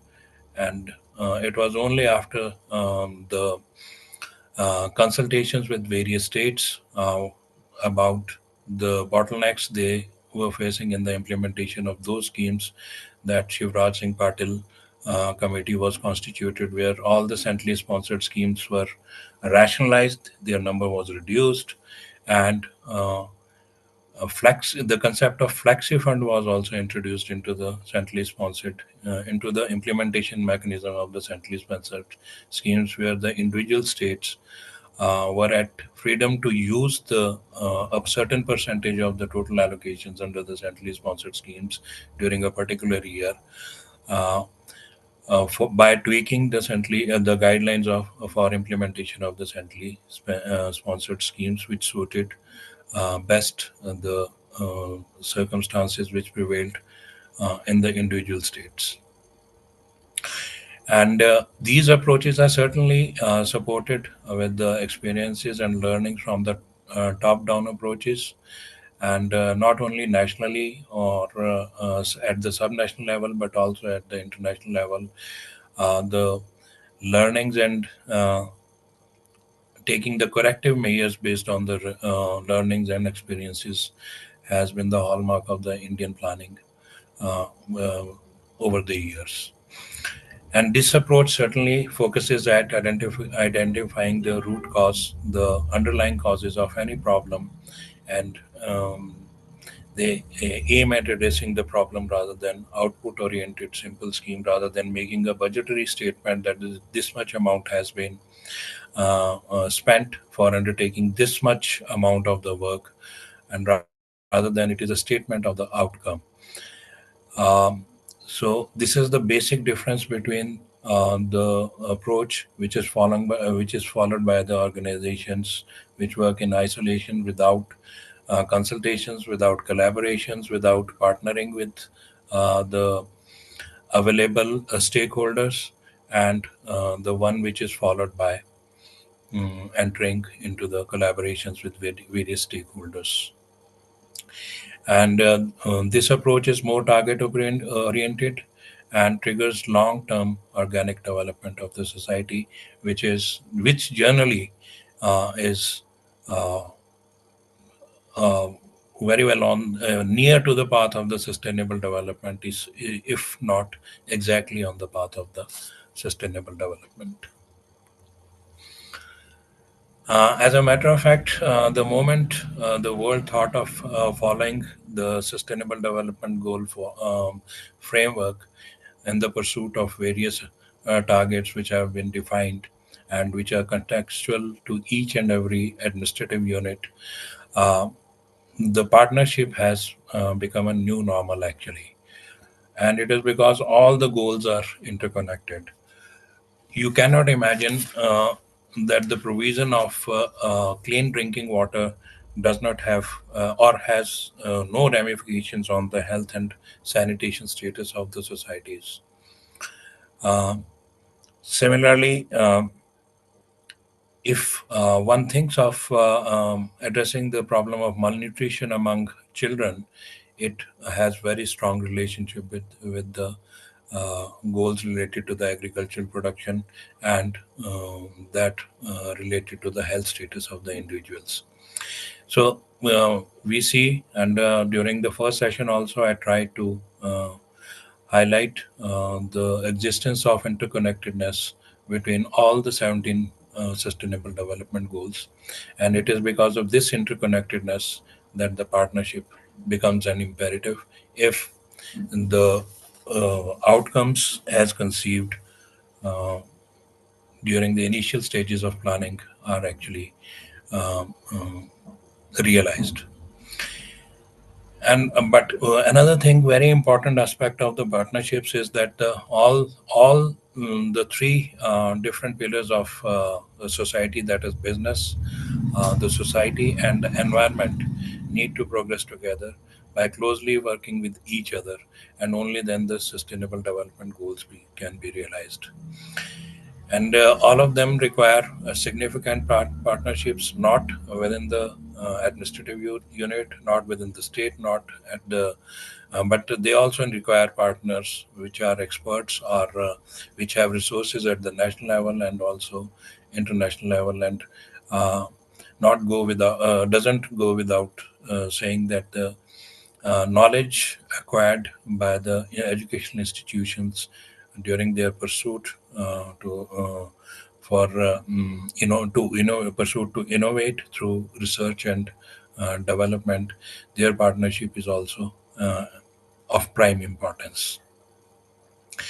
And as a matter of fact, all the actors need to play their unique roles, which are supported with the unique resources and the unique set of skills they possess.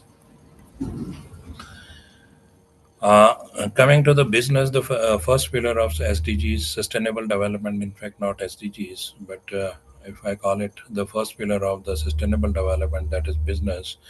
And we have only seen during the past 10 years that the business is doing business more responsibly. More responsible business would mean that it is being more inclusive, it is being environmental friendly, and it is working in close collaboration with the communities. And it is a win-win situation for all. And the business has actually stopped thriving at the cost of some other sectors. And the total number of engagements with various companies, various business houses, governments within the country and outside the country, multilateral and bilateral development and funding agencies, total number of engagements has actually increased over the past 10 years. And it is also important to for improving the responsibility on part of all the stakeholders. Business will, as I've already mentioned, that business has started doing business more responsibly, and the governments have also started recognizing the importance of engaging with the business and other stakeholders, and they have also started reorienting their policy framework by giving a necessary by making necessary changes in their regulations and rules. And these engagements have supported with in fact has these partnerships have established with a very strong evidence that there are they are very near to this to achieving the sustainability and inclusivity in the short run, if not in the long run.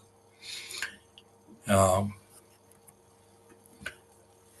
in fact, when the business environment is made more attractive by the government by making available the labor force which has skills which is needed by the markets of the day, and by providing healthy manpower to the business. And the governments have also started consulting the business what exactly their requirements are, what are the compliances which the business feels that need to be strong, more strong, and what are the compliances which have become redundant over a period of time and need to be do away with. And the governments have started reorienting their policy framework also. And of course, there has been emphasis on a strong physical infrastructure across the nation. And the anti-corruption measures are also there in place. So, what impact has it left for the investment opportunities for the business? They have certainly increased the investment opportunities by instilling the sense of confidence into the business, and the business has actually started feeling that their risk has actually mitigated, and now they are more willing to invest in the more um, uh, by virtue of the government providing a business enabling environment. And this the more investment will actually increase the number of employment opportunities.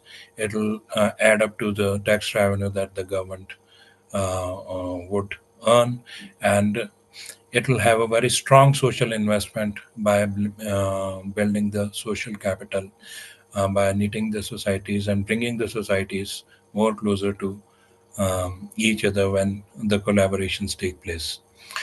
And the as we have known and we have seen over the years that through collaborations, the consumer stands to gain by getting more choice over the available products and quality products and services.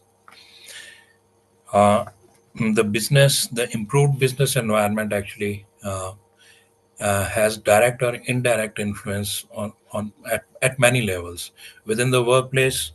Uh, within the workplace, there is a sense of confidence which may have actually been lowered after seeing the or after mm, uh, seeing that seeing the absence of actually the positive response from the government in terms of the improvement in the regulations. Uh, Similarly, within the marketplace, the markets do expand. Better quality of the markets do new markets also open up for investment, not only for investment but also uh, for innovations. Supply chains are improved. New elements to the supply chains are added, and supply chains are able to sustain themselves in the long run. Community involvement is there. More trust is built within the communities. They stop viewing the business with suspicion, and the relationship becomes that of trust. Similarly, and after seeing the progress made by the business itself tends to engage with the government and insisting upon the government and helping, in fact, the government uh, to make the business environment more enabling. And the national environment also tends to improve when there are direct interventions by the business and other stakeholders. There can be different stages of engagement with the business at the base level, and probably where most of the developing countries are at the base level of engagement um, with the business.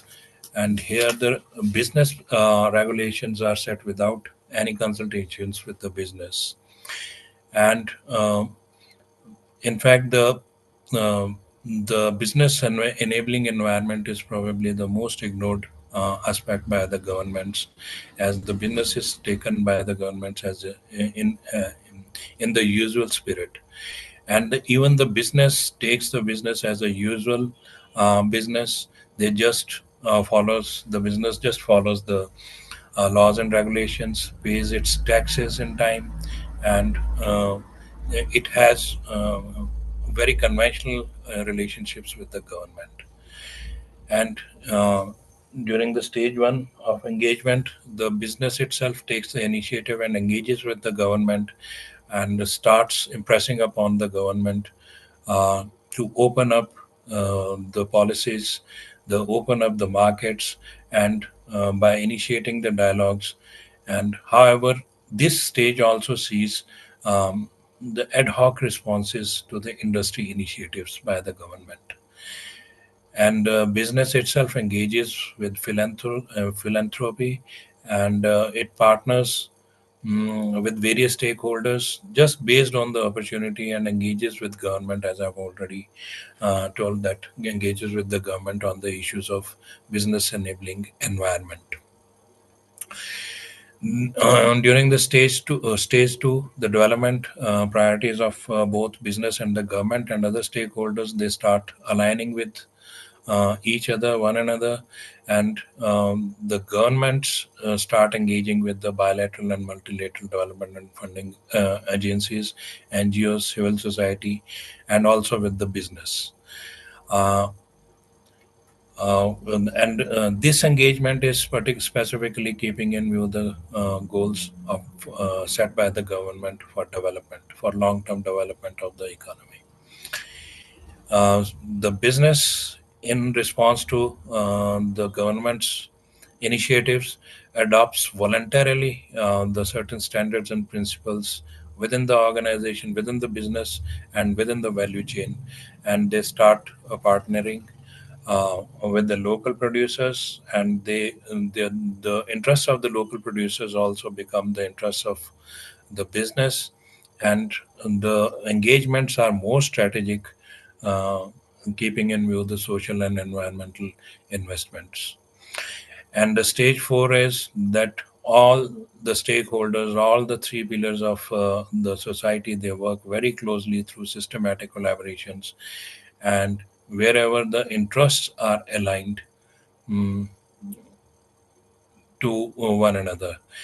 And there can be certain instances where the all the stakeholders are more willing to give rather than they are driven by the sense of taking the resources.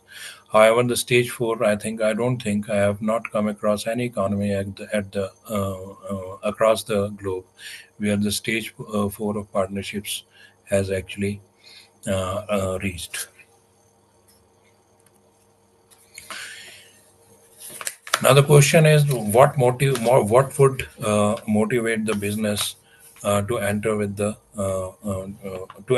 the collaborations with government, the societies, the academy. The motivators can range from non-core business motivators to core business motivators. Non-core business motivators can be the reputation of the firm if they enter into the philanthropy. They start engaging with the communities. They start working for the welfare of the communities. It would enrich the profile of the business organization, and its reputation would increase. Other non-core motivators can be uh, the strategic interests in the investment in the social and environmental sectors, and where they get license to operate from the government. And coming more towards the core business motivators, they that can be the uh, number of compliances.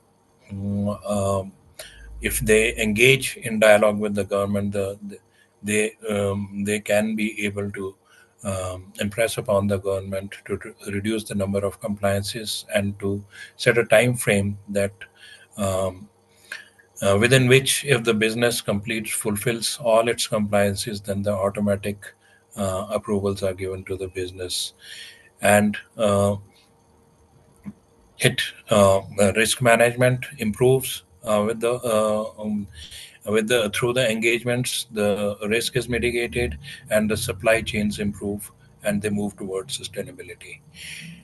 And the core of the core business motivators are availability of new markets for their products, the opportunities for to diversify for expansions, and availability of new business opportunities.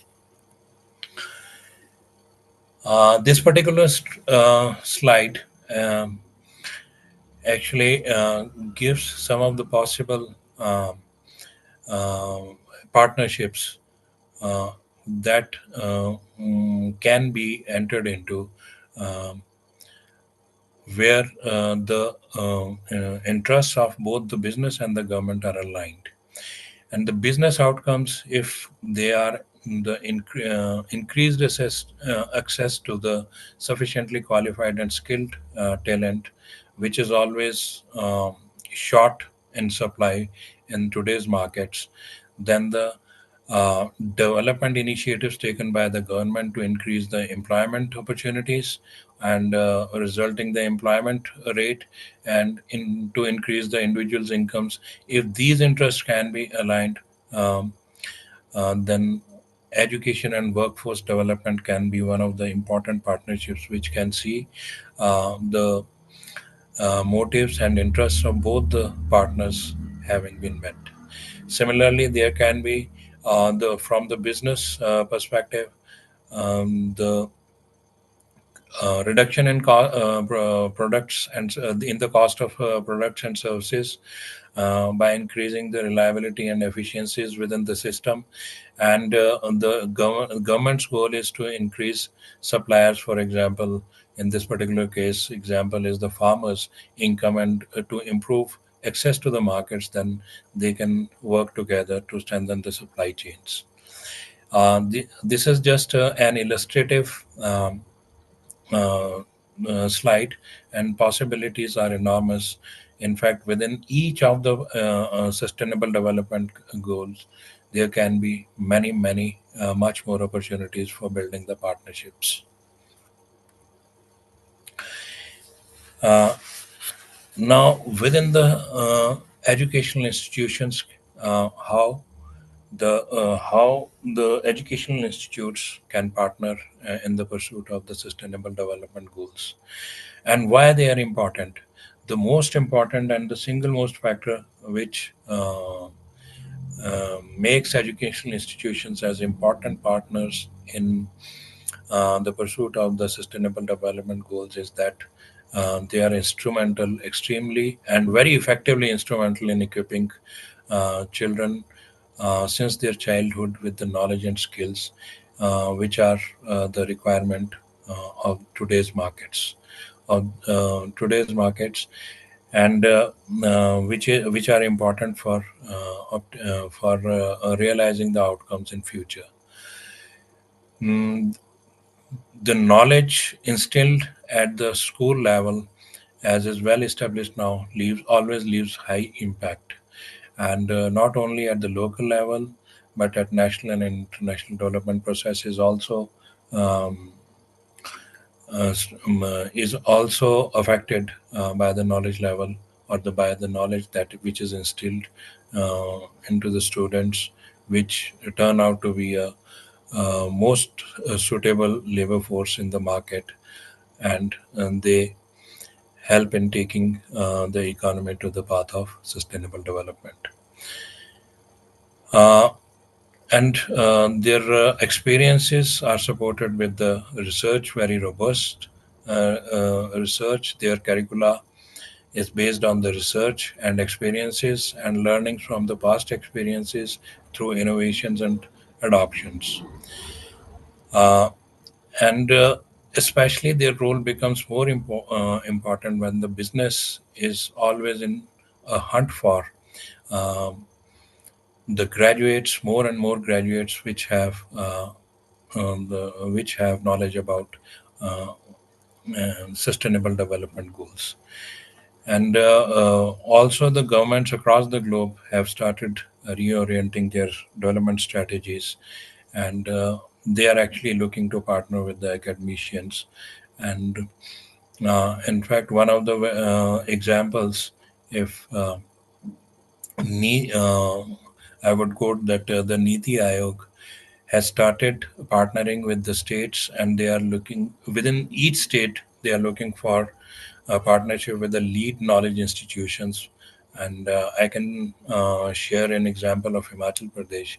The policy making department agencies of the Himachal Pradesh government have started building a partnership with the IIT Mandi, and it is in the very initial stages, and just it is in the stages of where we are just exploring the available resources with each other. And this slides also highlights the need to partner with educational institutions. They can instill the desired skills, or the required skills and the knowledge. They can reorient their academic curriculum in such a manner that the knowledge is oriented towards the SDGs, and which is when it comes to employability of the youth, then it becomes instrumental in um, meeting the demand of the industry of the workforce with the desired set of skills. And they are also instrumental in promoting the SDG based research. Various surveys, research studies conducted by the educational institutions have been well documented, which are known to make their contributions in the field of SDGs. And the probably the educational institutions are the best platform where the public engagement through webinars, lectures, and workshops can be encouraged. And uh, as I just mentioned, that they can play a lead role with the governments in policy development. This is a case study of the BML Munjal University, which has on its website the outcomes of all the collaborations, and which is based with the documented evidence. The outcomes are based on the documented evidence. Some of the collaborations are in the field of academic research. They have collaborated. The university has collaborated with the Imperial College London and Singapore Management University for knowledge sharing across the borders, and with the Business Hero Group, they have undertaken a few research projects, internships they are undertaking, and which are helpful in bringing about the innovations in the field of partnership with the communities. The Raman Kant Munjal Foundation and IIT Delhi's Unnat Bharat Abhiyan have engaged with the communities in the field of water conservation and sanitation. There is an NGO which is called as Gurujal. The university has engaged with this NGO for water management at the local level. Similarly, with the Niti Aayog, with the government of India, at the government of India level, the university has engaged through the ATAL Community Innovation Centers, where the startups are actually encouraged. Through the CSR, skill development and literacy programs are undertaken by the university, and data-driven collaborations for SDGs in the field of monitoring the progress being made in the implementation of the SDGs is also undertaken by the university. And there are very positive outcomes through these collaborations by the university, which are listed here in this slide. This has certainly improved in improving the quality of education which is being imparted within the university. There is a social impact, tangible social impact through the CSR and community engagement. There have been certain technological advancements, and environmental interests are also met through these collaborations. And these partnerships actually can range through a very small partnerships to large partnerships. This slide is just again an illustrative example of the range of the partnerships. There are numerous possibilities. There can be numerous engagements at numerous levels. Partnerships can be for the implementation of standalone, tangible, practical projects, and they may range from to the partnerships aimed at bringing about large-scale systemic behavioral change, not only within an organization but probably within the society. Similarly, there can be a small partnership at the community level, and there can be a partnership that works across the national boundaries on regional and global issues. There can be partnerships which has legal contracts and regulated partnerships, as is in the case of public-private partnerships, and it can, on the extreme other end, it can be just an unregulated informal partnership without any legal agreements, and the relation can just be of the trust and can just merely be fiduciary. Similarly, there can be network of multiple partners with minimum risk investment from each other, and where the resources at the disposal of all the partners are pooled together, and they are allocated and mobilized in such a way that the goals of common interest are pursued through the partnerships. And on the other end of this particular partnership, there can be a joint venture where only two partners with significant investment and significant risk, uh, engage in the pursuit of some common goals. There can largely be three types of partnerships, and the as a matter of fact, these the nature of these partnerships are implied in the previous slides only, but here I would like to mention them explicitly. One of the first one is where the partnering organizations intend leveraging with each other's resources, or at the best they can exchange some of the resources which are at their um, disposal. And an example of this can be an NGO receiving financial resources from a sponsoring partner, and for meeting the goals of a common program, and in return the NGO uh, uh, provides the organization with its technical expertise, and which helps in building the knowledge for better programming. The second possibility can be the um, slightly innovating the traditional development, which is called which can be called as the uh, partnership through combination of resources or integrating the resources together.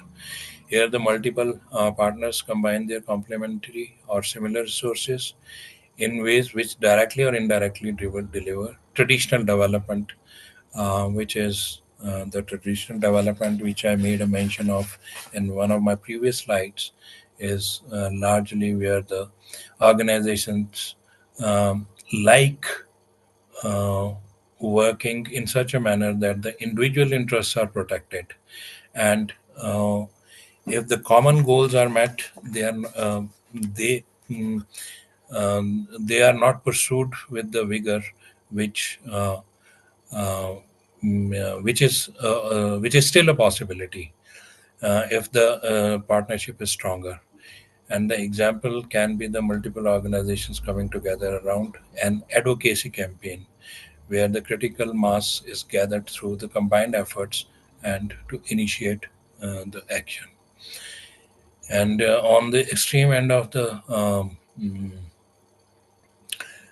collaboration, which is probably the most which has the most close engagement among different partners, is it is that is essentially of the complementarity of the resources, and this complementarity actually of resources actually creates levers required to deliver the system transformation.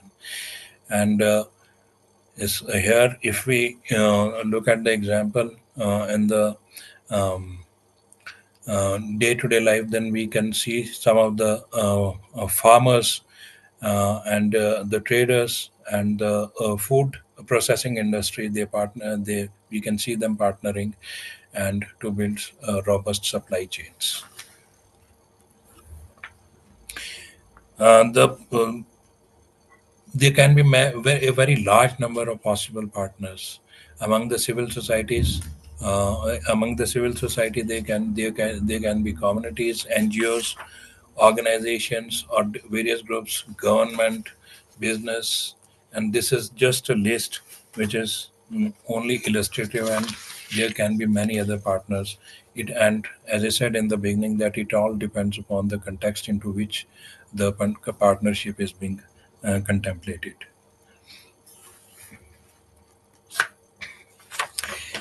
But now, these partnerships are sure to make a difference. They add value to the efforts, they add value to the initiative.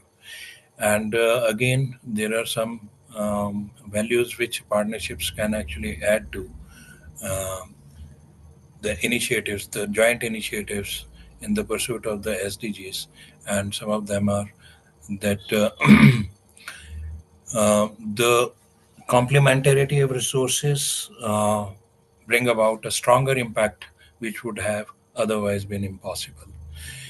It gives legitimacy to the entire initiative by building some norms and policies with standards. It would certainly help in bringing about the innovations as we engage in more dialogue, as we discuss various issues again and repeatedly with our partners. New ideas would certainly come, which lead to the innovations. The scale of the intervention can be increased based on the experiences of the initial partnership initiatives, and it brings into it the element of holism rather than working in isolation in the pursuit of single particular objective.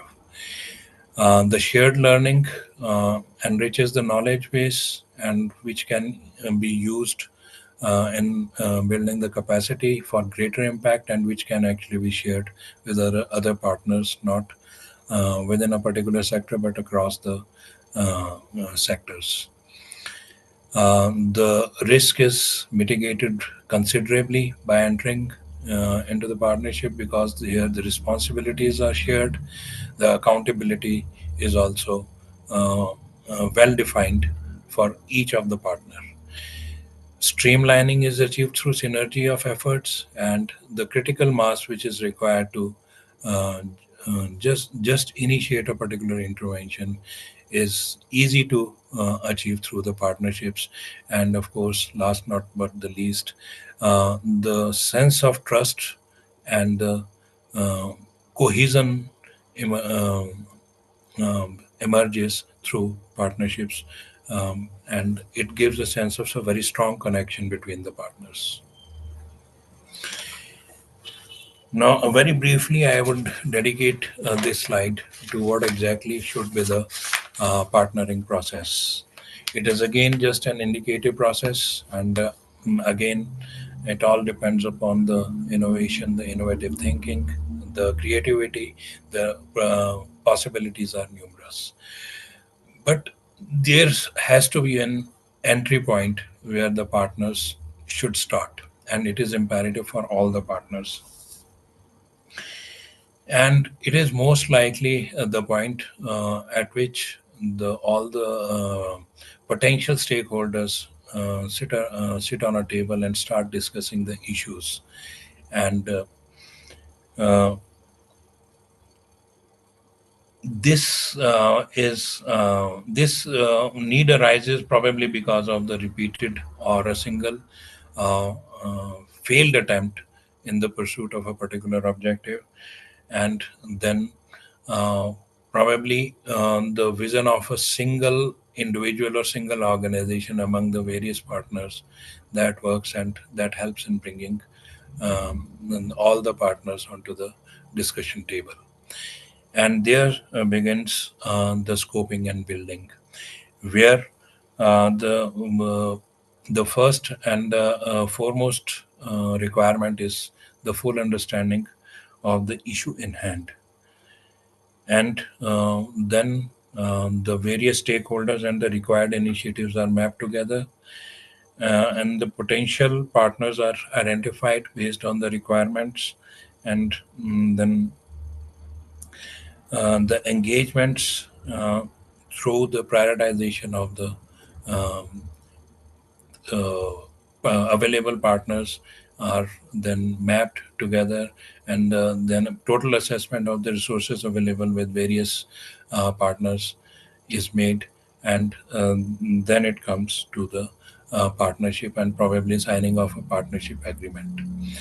Then becomes managing and maintaining, and it involves putting in place a very strong structure for the operations and management, and then mobilization of all resources, financial, manpower, and other resources, their mobilization and putting them into the right place, and then start working directly. And in the middle of the partnership, there's a need to review the progress being made, And if there are any shortcomings or discrepancies, or there are some irritants within the initiative, then they need to be revisited and corrective measures are taken. And at the point number 4, then it is entirely up to the organizations, which is largely driven by the experiences of the ongoing partnership, whether a partner decides to exit or expand the partnership by bringing in on board a few more partners and strengthening the partnerships, or it would like to the organization would like to uh, maintain this same partnership again by feeling that it can further be strengthened and the outcomes can further be improved if it decides to repeat the same route again. And this is, in fact, everything which is depicted in the slide has again been discussed in my previous slides implicitly. But here are two partners which have been shown to follow a path of partnership, starting from understanding and alignment of interests and right up to the stage of signing the agreement partnerships. This is again an illustrative slide where only two partners are shown. There can be multiple partners, there can be more than two partners, 3, 5, and multiple partners, but largely they have to follow the same path for reaching a partnership agreement. There are many early possibilities during the early phases of the partnerships, and all the partners, it is important for them to understand that the partnerships are not necessarily going to sail very smoothly. There can be ups and downs, and there can be bottlenecks which can be worked out by engaging with one another, and certainly not in isolation. And there are it is generally observed that there are cyclical ups and downs during the partnerships. During the initial period, when there is a launch with huge publicity, and there is um, uh, initial excitement is there to follow a partnership, and everyone is on a high, and everyone just um, gets under the impression that the once we initiate a partnership, it'll get going, and there will not be any hindrance or bottleneck till we achieve the desired goal.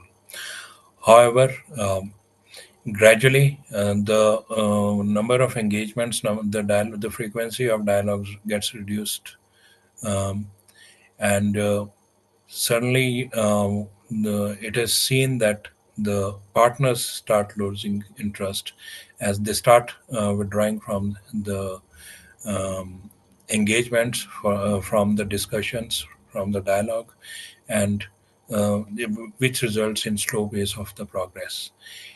And suddenly it dips down to the stage of the failure where um, there is absolutely no engagement, and there is no interest from any of the partners, and partners feel like pulling away from the partners. But again, there becomes a sense of pursuit of the desired goals.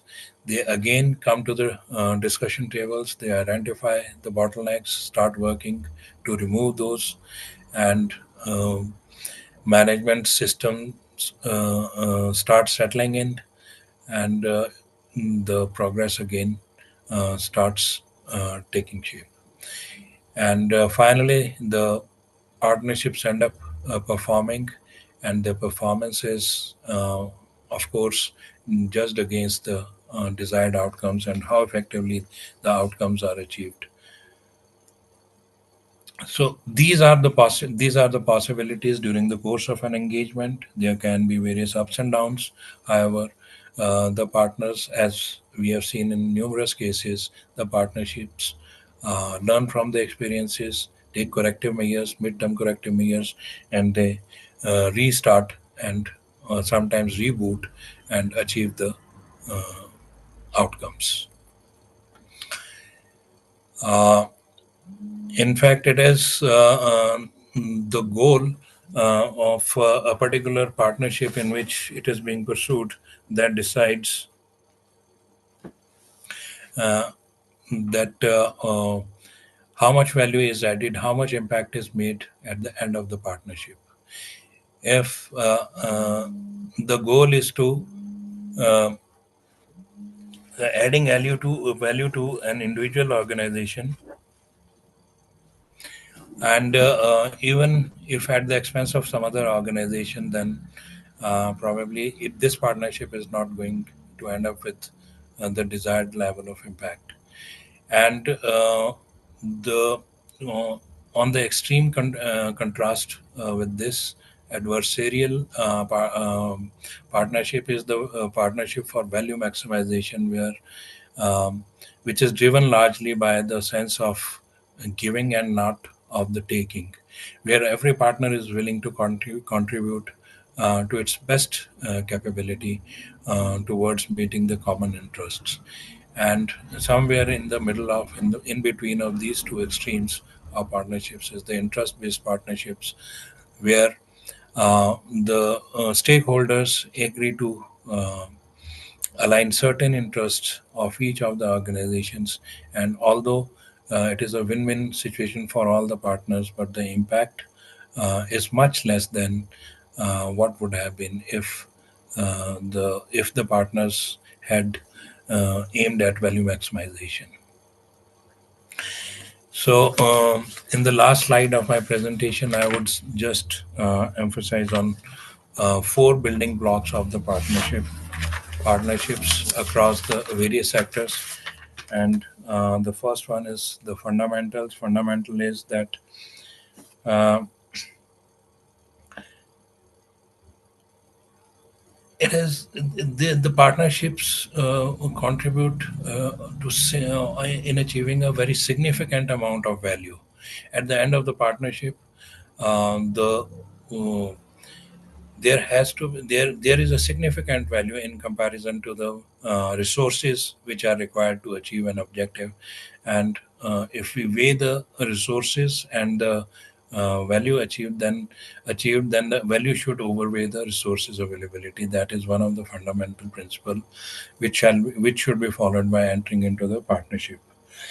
And um, the engagement with all the possible stakeholders within the domain of a particular objective or particular goal. Identification of all the stakeholders and then engagement with all the stakeholders is again a fundamental building block, one of the fundamental building blocks of the partnership. And after having taking on board all the possible stakeholders, then um, creation of a common vision is very important. It is um, the partnership is likely to largely be driven by that a single vision, which can further be divided into goals and short-term objectives. The second building block of the partnerships is the partnership relation. It should be of the trust and transparency. They should be transparent.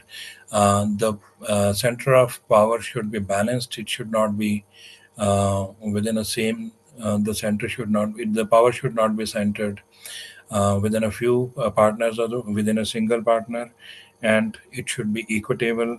And the partnership should be of mutual benefits, and with that comes the sense of accountability, which um, with commitment. And the third one is the structure and setup. The structure can be legal or fiduciary, but it has to be put in place. And it depends on again on the context. It is not a, it is just a guiding slide, and not a something which is sacrosanct, that it has to be followed. Um, oh, these modalities can be worked out depending on the context of the uh, contemplated partnership. Then operational and management structures should be put in place. Partnership documentation is again of extreme important. It should be documented, and funding and resourcing should be known beforehand, and it should be structured. And the management and leadership, as is important for all the organizations. Uh, for building the partnerships, it is again one of the important building block. And the manage for management, and it should be result oriented. It should take care of the troubleshooting. It must anticipate the um, troubleshooting, and there has to be regular monitoring and concurrent evaluation so as to enable the partners to take the corrective measures to speed up the initiative. And the last slide I would show, and this is the guide I have used actually to prepare my presentation, and this is available on the website partnershipaccelerator.org. With this, I finish my presentation. Thank you.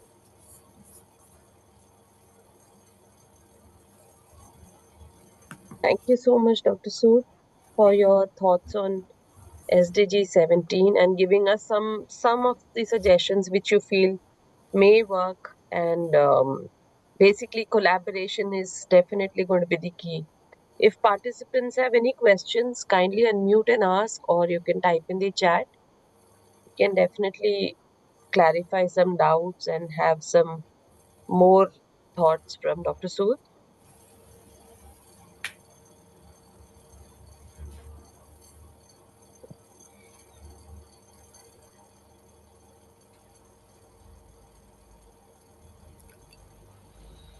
Participants, please type in your questions.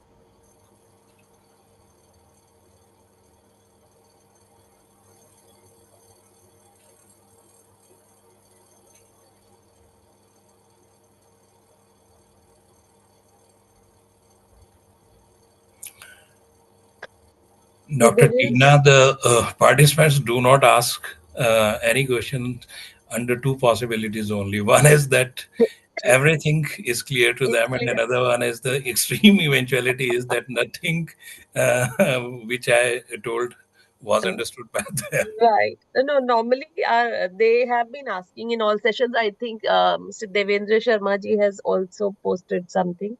He's saying that to achieve desired results under the SDGs, it is not the quantitative targets alone that can fetch the results. And that means the governments, individuals, and various groups, including those working as urban practitioners, have to think beyond the contours of present socioeconomic system for a qualitatively different system so that 5 Ps can be prioritized.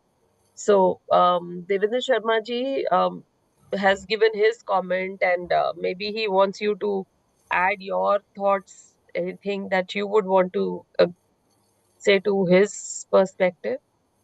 Yes, Dr. Tina, I'm in perfect agreement with Dr. Sharma, what he has said, as I've been emphasizing and throughout my presentation, that there are numerous possibilities of partnering on various fronts. He is very right in saying that we need to move from the quantitative emphasis for achievement of the SDGs. We need to look into the qualitative aspects of the SDGs also. And if you recall, during my first presentation, during the first day, I myself had made a point that because of the uncertain nature of the very concept of the sustainability, it is very difficult to measure, or it is very difficult to quantify that how sustainable a particular intervention is. In fact, it is based on the um, qualitative analysis that it is going to be possible to see if a particular initiative is sustainable in the long run or not. Because honestly, I am just repeating what I've said during my first presentation, that I may not be able to answer the question if anyone asks me that what is sustainable to me or to my state or to the country. I think the best answer would lie in saying that anything that suits the interests of the country or the family or myself is sustainable to me or the country.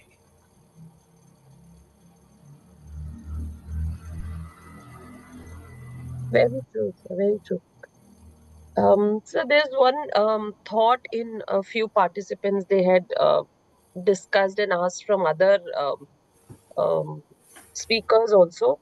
Um, if we work on a select few SDGs first, just like prioritizing, and then have SDG 17 as the at the heart of everything, do you think more progress can be made in implement and reaching the agenda of 2030? I would say that there has to be an entry point, and rather than keep thinking about what should be the entry point, it is always better to at least start working, even if it would mean engaging in a single most important within the domain of a single most important SDG. If anyone feels that it is going to be the field of environment or forest conservation, it can start, and based on the experiences and learnings from that engagement, that the efforts can be replicated in the domains of other SDGs, and of course that the efforts can also be upscaled. But yes, it is a good idea to at least start going, to get going, and to start doing something rather than planning and thinking that what should be the entry points. What is the limit to awareness and then moving into action? Because right now, lot of the initiatives are about awareness and generating understanding and planning. Like even you have been talking about it. How do we energize institutions, people, um, collaborators to actually get into the action mode? Are there any specific one or two motivators? You did talk about it, but maybe your top one or two motivators which can get everybody to work actually. The greatest motivation, in my understanding, would be to achieve the result. As one has already been assigned certain job, and for which individual is being paid well by the hiring organization, I think that should be the best motivation for initiating. But yes, of course, although I keep complaining about the limitations in terms of the knowledge about the very concept, but simultaneously, I have also realized that SDGs is all about learning by doing. As we get deeper into the practicing, deeper into the practice, and more we learn about the SDGs. That is what I feel. Right. Thank you so much, Dr. Sood. Do we have any more questions, participants? I'm sure all of us are looking forward to do our bit towards any of the SDGs as suggested by Dr. Sood. The key is to get going, and then replicate success, and also sharing of best practices, like so that we all can learn from each other. So maybe this can be one forum. I think, Dr. Sood, you could agree that all of us could think of some possible collaboration since we represent different parts of the country, and maybe we could all think of something and do our small bit towards realization of these SDGs. Absolutely, Dr. Tina, I do agree with you, but it has to start from brainstorming. What and probably at the very core of the partnership lies the brainstorming and the ideas, and it is only through the engagement that the ideas would emerge. And that is a very good idea, and I'm for it actually. I'll really look forward to the opportunity available, and I'm always available. And my email address is available to probably all the participants. They can contact me anytime, and I would certainly try to respond to them. Wonderful. So everyone, all of us have an open call for invitation from Dr. Sood to learn from his experience and work with him, because he's been really doing a lot of good work in this space. So next step post this FDP could be that those of you who are interested, we could have a joint group, discuss, get together, brainstorm, and then takes a few forward. So maybe we'll reach out to each one of you, and then also Dr. Sood. Let's see how we can have a project and work together. Wonderful. Looking forward, actually. Great. So everyone, it's my pleasure to thank Dr. Sood for joining us today and Thank sharing you, his Dr. Tina. thoughts and experiences and learnings with all of us. And everyone, maybe have your cameras on for a picture with Dr. Sood.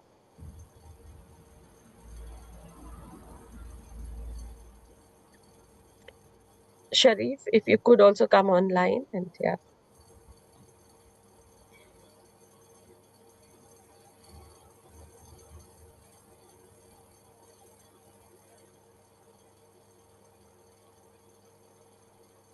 Done, ma'am. Thank you very much, Sharif, and thank you very much indeed, Dr. Tina, and all the participants. Thank you so much. Thank you Thank so you so much. much, sir. Thank you so much for making time. So we'll keep in touch, definitely. Yeah, sure. Thanks.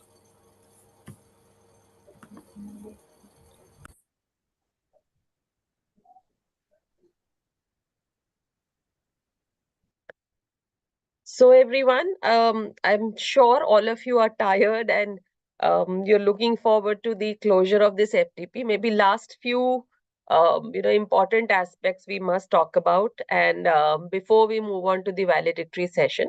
And Dr. Sharif, if you could come online and maybe let us revisit the flow again of the remaining items for everyone, so that everybody can rest and then come back for the valedictory session. So everyone, as already briefed, maybe I'll spend next 5-10 minutes talking about reflections of our 6 days FTP. And before I talk about the reflections, I would request a few of you to please come online and share your experience, so that it helps us plan these initiatives in the future as well, and some suggestions for what can be done better, what more can be added. So I would request a few of you to please unmute, come online, and share your experience and feedback before I talk about reflections. I think Dr. Sharif, you can also be here online, so that we can make note of what participants are sharing. Okay, ma'am. Thanks. So maybe a few of you, I could, whom would you like to call, Dr. Sharif, to share their experiences? Maybe let's begin with a few names, and then others can join in. Dr. Veerbhadra, we've been receiving a lot of contributions from you. If you would like to share your thoughts on the learnings of last 6 days, would love to hear from you. Please. Oh, thank you. Am I audible? Yes, sir. Yes. Yes, sir, please. Oh, that's so nice, sir. Thank you so much for remembering, madam. I was just guessing out that, yeah, it some few messages which I have been putting up. So definitely, you would be definitely calling my name, and that was very true. So the session was very good, and I learned a lot of things from the session. And we also, our college, our institution also had such adult programs, but I chose to have a program which I would be comfortable, and even our principal was very happy that I'm going to attend this program. This program definitely has a lot of value, work value. So I would first of all say that the topic which has been chosen is very correct as per today's trend, as per the requirements.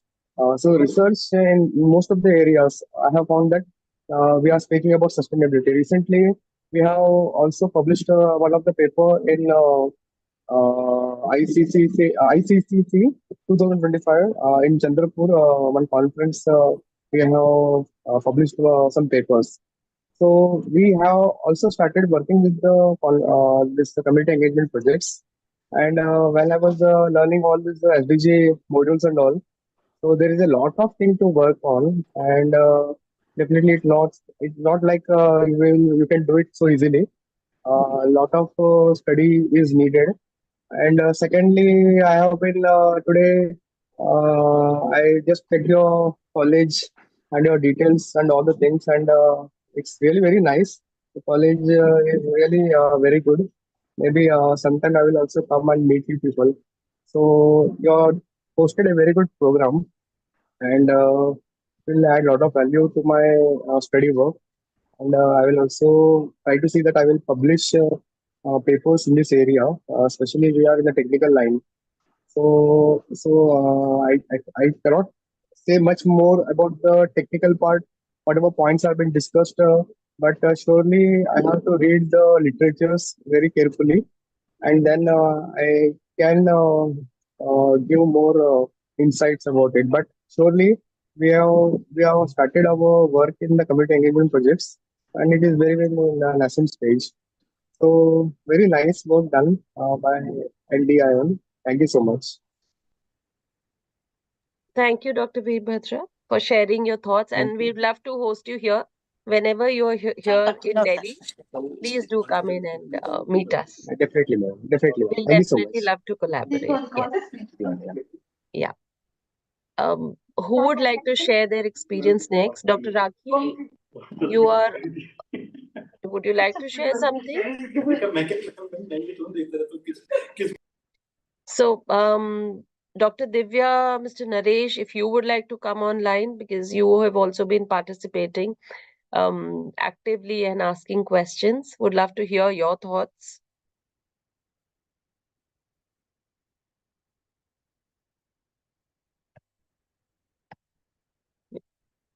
Do we have Professor Prabhu? I think he has also been a very active participant, if I remember. If you would love to come online and share your thoughts. Any participant, please, we would love to hear. This helps all of us to plan it better the next time. Anything, any collaborations that you would want to talk about, or any best practice that you want to share about your institution, would love to hear. Please go ahead. Madam, good evening. Hope you can hear me. Yes, Ramesh ji, of course, I can I'm hear you. Dr. Ramesh Kumar Satluri from Insurance Institute of India. This is a new subject for me. I'm just going through everything, sustainable development goals, and we had just started, taking baby steps, but a wonderful session.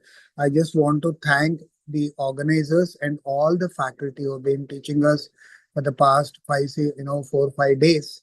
And every day, not only me, while there are many of my colleagues who are not enrolled, but we drive together and I switch on the audio and all of us go through the lectures.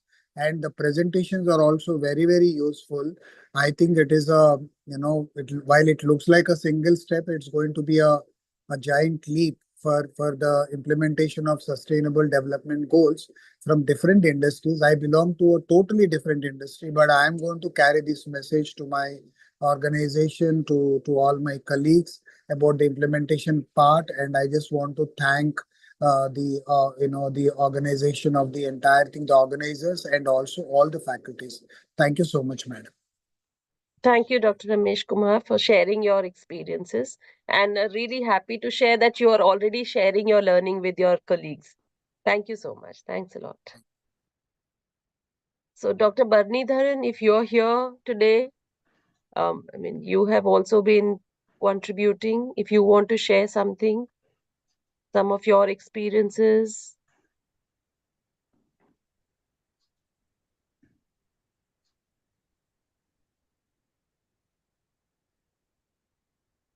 Dr. Vinta, Dr. Devendra Sharma ji, if you want to share. Dr. Yes, Shivakumar, please go ahead if you want to share your thoughts on the FDP good over the evening, ma'am. last 5 days. Uh, Yes. this is Devendra Sharma. I'm from Shimla, Himachal Pradesh. Thank you so much for conducting this FDP program. It was really interesting.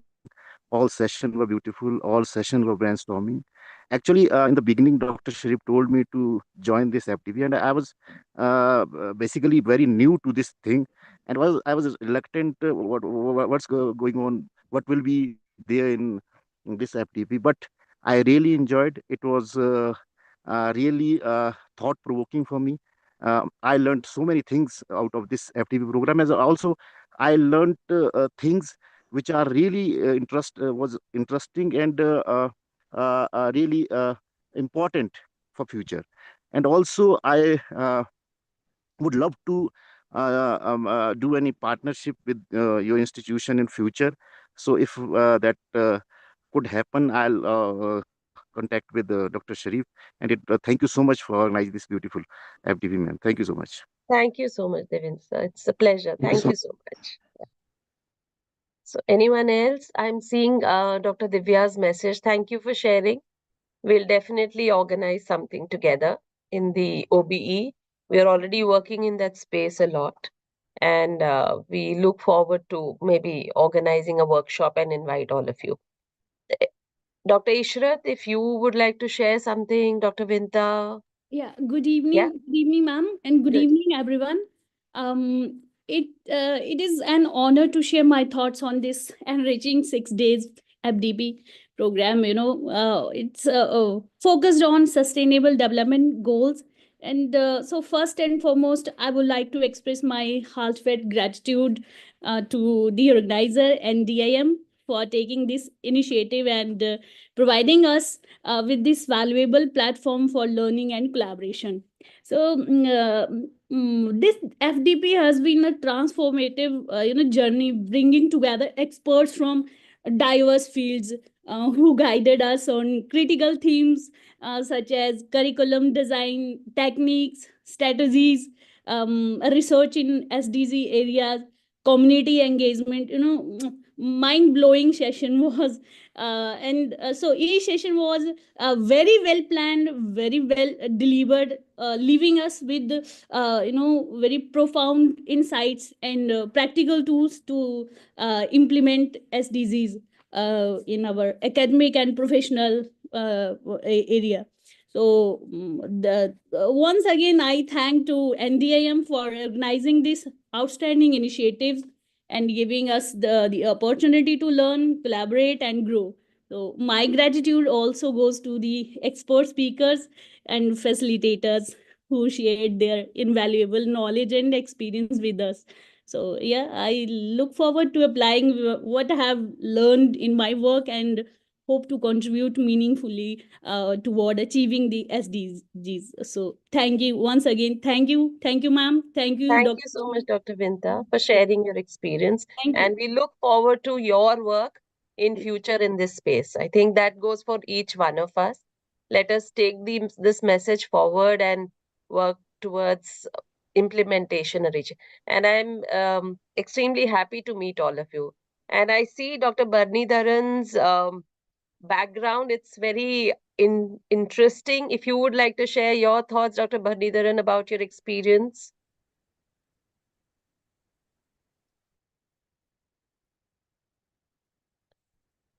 Ma'am, happy to inform to participate for this FDP program.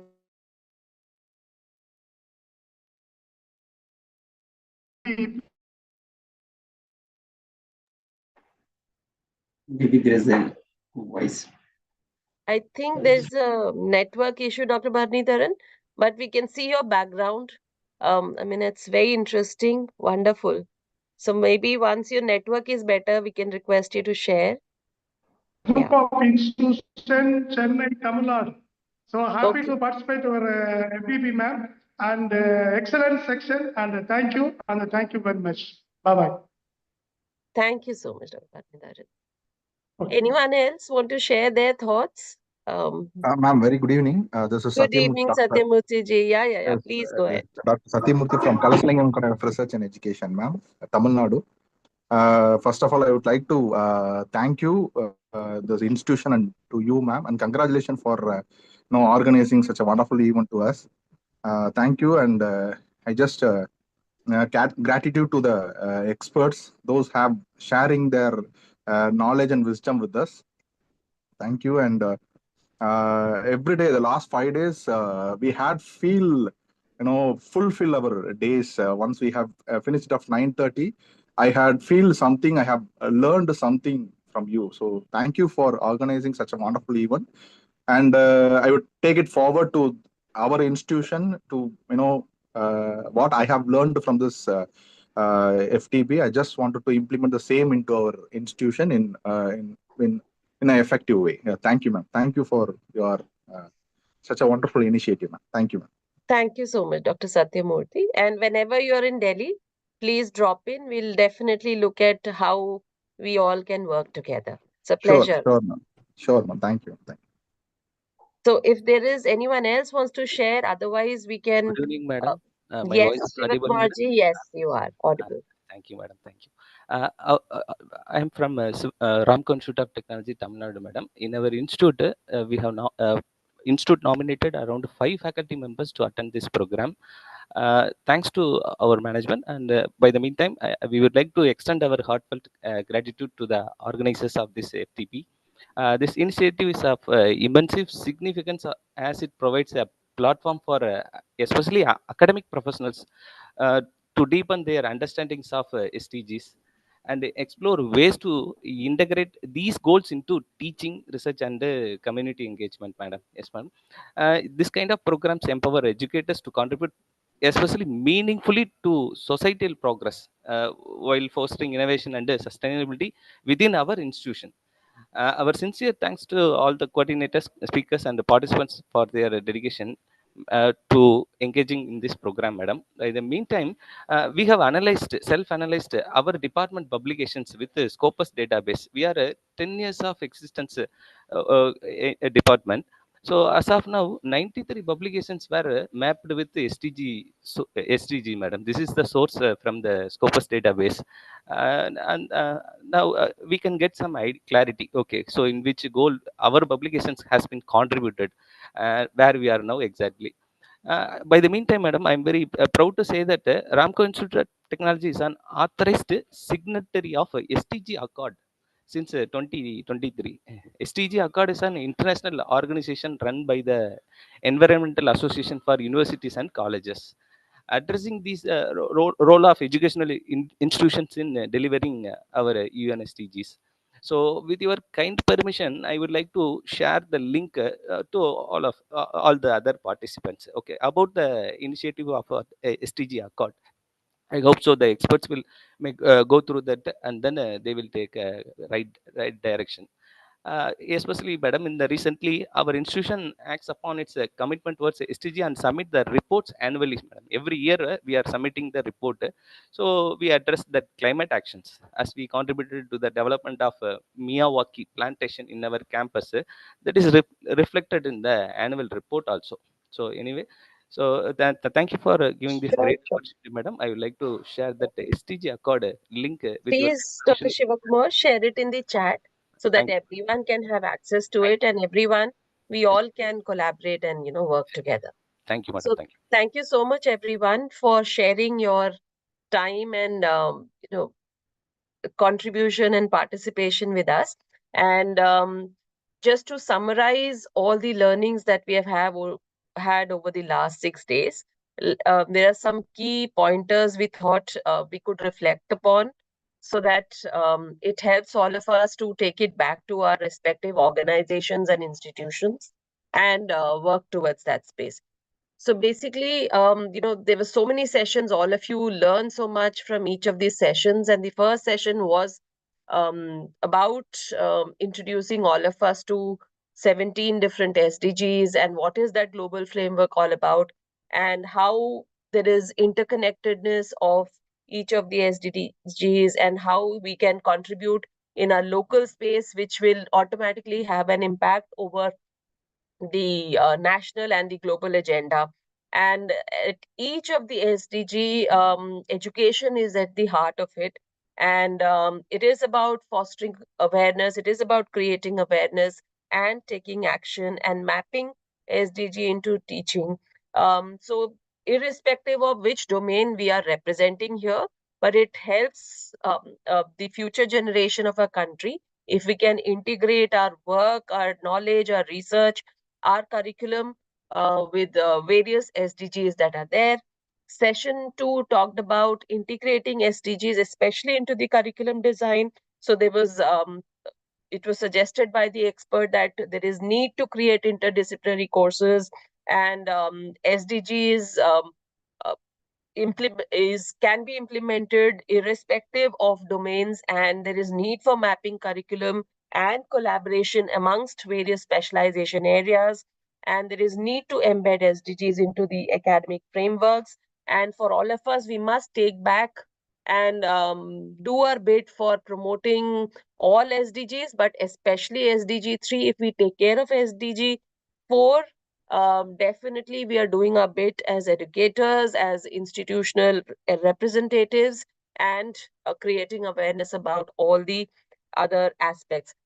In addition to integrating it into a curricula, there is also recommendation by the expert that we must learn from each other. There is need for sharing of best practices, and in case there are any successful case studies, any case in point that any one of you has, keep sharing. We're all connected as part of groups, and we all can learn each other and shorten each other's learning curve and contribute to the global and the national agenda.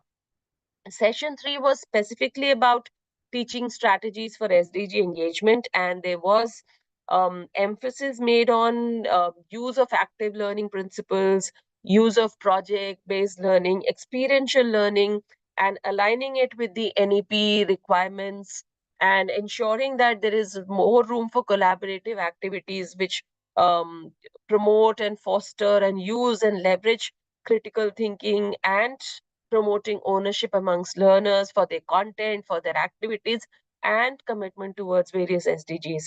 Um, like for us, we have tried to imbibe this in our teaching curricula at NDIM, that each of our courses has a focus on SDG. From first semester onwards, our students are only oriented towards SDG and sustainability issues, and each one of them goes out into the community and contributes to their respective choice of SDGs, and that ways we are able to sensitize the younger generation and give them opportunity for peer learning collaborations. Session 4 was focused on assessing outcomes of SDG learning. Whatever we've designed as part of curricula, are we evaluating them in the right manner? Do we have the right assessment tools? Are they creating real world impact? Can we incorporate the process of feedback and reflection like we did for the exercises today? It helps students and learners understand deeper about the issues pertaining to SDGs, and helping design rubrics which are aligned with SDG focus, like projects students do, various internships that students carry out, or any activity that we may carry out in our respective organizations. If there can be some kind of evaluation matrix pertaining to SDG implementation and the level of um, impact that our activity has created, helps all of us definitely. And there were many other suggestions like use reflective journals and use feedback so that students understand how they are contributing to the various SDGs. Session 5 was about the need for focus on gender equality and how it is performing poorly across the globe, and why there is need for having more gender sensitive knowledge and learning opportunities at the higher educational institution levels in the country, and how there should be more inclusive academic learning in the various institutions that we are part of. There was need for um, curriculum adaptation to various gender equity and equality based concerns, and there was a need for creating awareness about the gendered approach to various SDGs, and why why not leverage the skills, knowledge, and ability that is out there for the other genders as well. Session 6 was about how we can enhance our research, how we can work in various areas of SDGs, and how over the next few years there can be more outcome based publications out of SDG as area. So we can, irrespective of what our area is, we can definitely find some linkages with the SDGs that are there. We can collaborate, we can seek partnerships with local organizations, communities, global networks, and various stakeholders who can be part of our envisioning journey for research or data collection, uh, or the impact studies that can be carried out by us. Session 7 was focused on climate action and SDGs. And this, I'm sure each one of us is really concerned about. It is impacting all of us day in, day out globally. And here also, it's the speaker stressed that there is need for integrating SDG 13 into the curricula and research and sharing of case studies of learning so that more practical insights can be generated into the classrooms as well as in the field projects, ensuring that there can be focus on local climate issues, and if there can be project competitions, classroom exercises or problem solving exercises which can help us somehow address climate action issues. And need for collaboration with community was definitely stressed in each session. Similarly, even in climate resilience, it was recommended. Session 8 talked about community engagement and SDGs, and how there was need for community-based learning and partnerships at the grassroots level, and if there can be sustainability challenges planned at the educational level as well as the community level, that would help bring more knowledge into the classroom. And if the impact assessments can be carried out for community projects and projects which have service leadership, service learning, or even community learning alignment with SDG issues, that can help the learners as well as the faculty to share their bit with the SDG. And there was also a recommendation that there's need for creating a framework for assessing and reporting of community impact of various projects that we may be carrying out for our locations and geographies. Session 9 was especially useful for all of us because it talked about using and leveraging technology to support SDGs, and the resource person talked about how technology and tools that are available out there or coming up in this space, how it creates immense possibilities for all of us to integrate into our SDG education as well as carry out research. Some suggestions were given with reference to collaboration, visualization tools, etc. were suggested, where we can use it for mapping and visualizing our own sustainability project impact as well. Similarly, in classrooms also, if students can leverage these tools, it helps visualize learning better. And there were some online platforms which were discussed, which talked about managing group collaboration. So it's not about restricting ourselves to various geographies, but we all can be connected using technology and work together and continue this relationship even beyond today. And the speaker encouraged all of us that we must motivate our students to use technology, leverage technology, and also do their bit in creating awareness about SDGs. And session 10 talked about sustainable cities and communities. And there's definitely need for understanding urban issues and the issues of rural urban aspects, and how to create more awareness about sustainability issues at the urban space, and how students have to be guided, or there could be some challenges which can be thought of by us as institutions and as faculty and educators, where we can um, look at innovative ideas and solutions for resolving any sustainability issues with the cities that we are part of. And again, partnership was suggested as the heart of such sustainable cities and solutions. Session 11 was this morning, and it was about health and well-being in the SDG. Dr. Vinay Tosh spoke about so many areas of research that we can focus, especially in the space of health and well-being, how AI can help us understand these issues, how local and governmental schemes, etc., impact the SDG 3 on health and well-being, and how designing of various community initiatives, programs, schemes can be there, and especially the impending challenge, or the looming challenge that all the countries, especially ours, is facing, is of mental well-being and physical well-being of young students and young adults, and there's need for focusing on that area. And since all of us touch lives of such young students, then there's definitely a lot we all can contribute.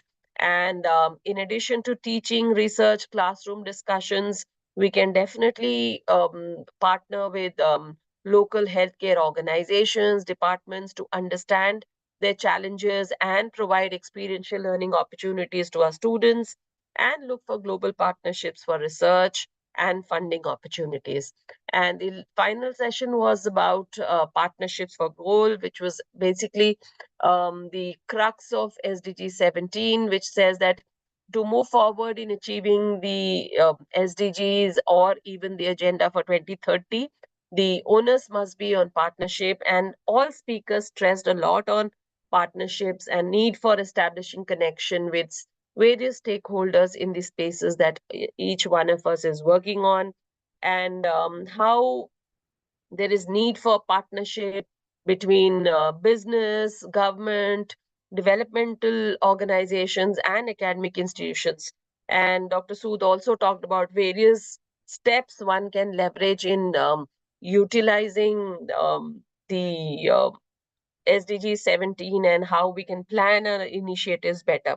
So basically, at the end of the day, each speaker stressed on their expert area for SDGs. And their ultimate call was that to each one of us, that we must start. It's awareness is at one stage, but each one of us are in a space, in the organization, in the localities. Even if we address minor issues, it can definitely have an incremental impact over the national as well as the global agenda for SDG realization. And I would urge each one of you to go back and think about this further, that how you as an individual, how you as an organization, how you as an academician or faculty or an administrator can do your small bit in promoting SDGs and learning opportunities. So these were some of the reflections that we had over the last 6 days. And if anyone wants to share their own reflections, maybe for next 5 minutes, we would love to hear that. Otherwise, Uh, everyone, Hi, ma'am. Very good yeah, evening. good This side evening, Naresh Naresh. Thakur from Gyan Jyoti Institute and Management and Technology from Chandigarh. So sorry, could not answer because I am driving at that time. And first of all, I would like to thanks the all program coordinator of New Delhi Institute of Management, Dr. Tina Singh. Thank you, thanks a lot, ma'am. And Dr. Sharif Mohammed, coordinator of this FDP. I would like to thanks the all eminent speaker, Dr. Manu K. Vora, Dr. M. Noor, Dr. Vasu Sood, Professor PC Mohanty, Dr. Rajiv Vansal, Dr. Vinesh Mishra, Dr. Rajesh Kumar, and Dr. Anand Jaiswal. It was a great learning from this FDP. Definitely, ma'am. Surely, we all learned a great new things on sustainability development program. So I would like to thanks all the teachers who are present right now. I would like to thank the all Gyan Jyoti Institute Management and Technology professor, teachers, and especially I would like to thank our respective director also, Dr. Aneet Bedi. So, ma'am, definitely we learn a new things on sustainability development program, and I would like to thank you all that we learn new things in this FDP. Thank you, ma'am. Thanks a lot, and thank to all of you. Thank you so much, Professor Naresh, and for coming online and sharing your experience. It's a pleasure. Yes, Dr. Preetha, would you like to share something? Yes, good evening, Dr. Tina. Good evening. And this is the second time I'm attending an ATAL FTP by NDIM. The previous one was regarding financial derivatives, and you have always set the bar high. And I congratulate the whole team for the teamwork and meeting the expectations of the participants. And I am actually from the MBA department of Wales Institute of Science, Technology and Advanced Studies from Chennai. And as a deemed university, we have set forth our own SDG agenda, and we have clear demarcations. We are a multidisciplinary university, and we have clear demarcations of the SDG goals that each of our schools are supposed to pursue. And School of Allied Health Sciences, School of Engineering, and likewise School of Management Studies, we have got SDG 8 and SDG 10 as our goals to pursue. And recently we organized a skill development workshop as part of SDG 8 to motivate students to take up entrepreneurship as an alternate source rather than seeking employment. And we are also planning for a summit on the SDG 12. So I would like to add that this particular ATAL FDP has been very enlightening. It opened up so many avenues, particularly in curriculum design and research, and we look forward to working alongside with NDIM also. Congratulations once again from my side. Thank you so much, Dr. Preetha, and thank you for sharing your institution's best practices. Let us maybe, offline connect and see how we all can work together. It's a pleasure to meet you again. Hi, ma'am. Good evening. I'm Good Dr. evening. Divya Thakur. I'm so sorry, ma'am. Whenever you called me, that time I was busy. I was stuck somewhere. No So, problem. ma'am, first of all, very congratulations to all of you, to all the organizers. And this was a very interesting FDP topic, and we all have learned so many things. And this was the very great topic, that sustainability development goals. And every expert, they are very great persons, and many things we have learned from the experts. So, ma'am, actually, I have a request to you. I already have sent you the message. Kindly organize a one workshop on outcome-based educations, because every institutions, universities, they are talking on outcome-based education. So, I have a request. If possible, please organize this type of workshop. So, Sure, thank Dr. you very much, Thank ma'am, you. for this wonderful opportunity. Thank you very much. Thank you so much, Dr. Preetha. We will definitely organize it and we'll invite all of you. Thank you so much. So everyone, I think I'm sure all of you have had a lot of learning. And before we move on to assessments and other aspects, I would suggest that Dr. Sharif, we can take a break for till 6:20. And everyone, is that fine with all of you, so that you can have your tea, be fresh, and come back for valedictory and the assessments? Okay, Dr. Sharif, is that fine Yes, with? yes, ma'am. I'm Yes, sure ma'am. that's what we had planned. So all Yeah, the if you want to participants share anything, go ahead. can rejoin at 6:20. Yeah, okay. So everyone, please have a good rest, have a tea, and come back by 6:20 for our valedictory and the assessments. See you everyone at 6:20 today.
ये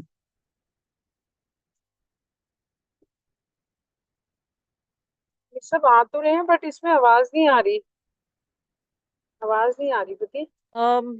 Dr. Manpreet, we are currently on a break. Everyone has to rejoin at 6:20. Okay? Okay, ma'am. Okay. Yeah. Thanks. Thank you so much.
Sir, hello, sir.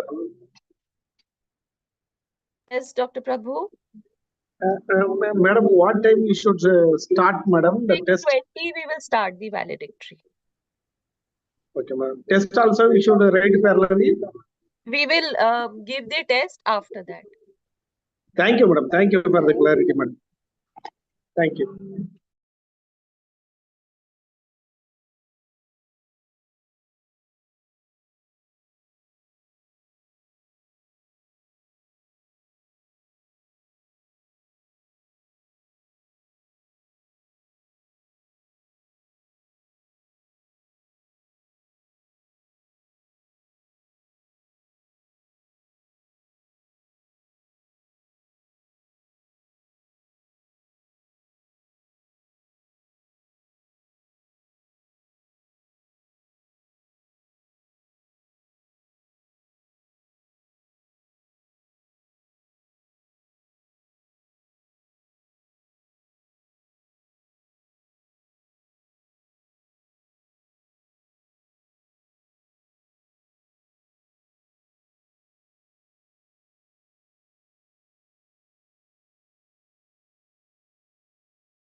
Good evening, Mr. Jha.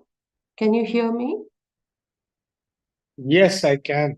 Welcome, sir. Welcome. Ji. Sir, maybe in 5 minutes we'll start. We're just waiting for more participants to join in. No issues. Right. Actually, आपने गलती से 6 लिख दिया था, हाँ, इसलिए मैं डर 6:30. गया. हाँ, then we spoke. फिर आपने हाँ जी, right sir. बिल्कुल ठीक टाइम पे आपने ज्वाइन किया sir. Thank you for joining. ठीक है. Thank you, sir.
Yes, Dr. Shiva Kumar. Your hand is raised.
Sir, good evening.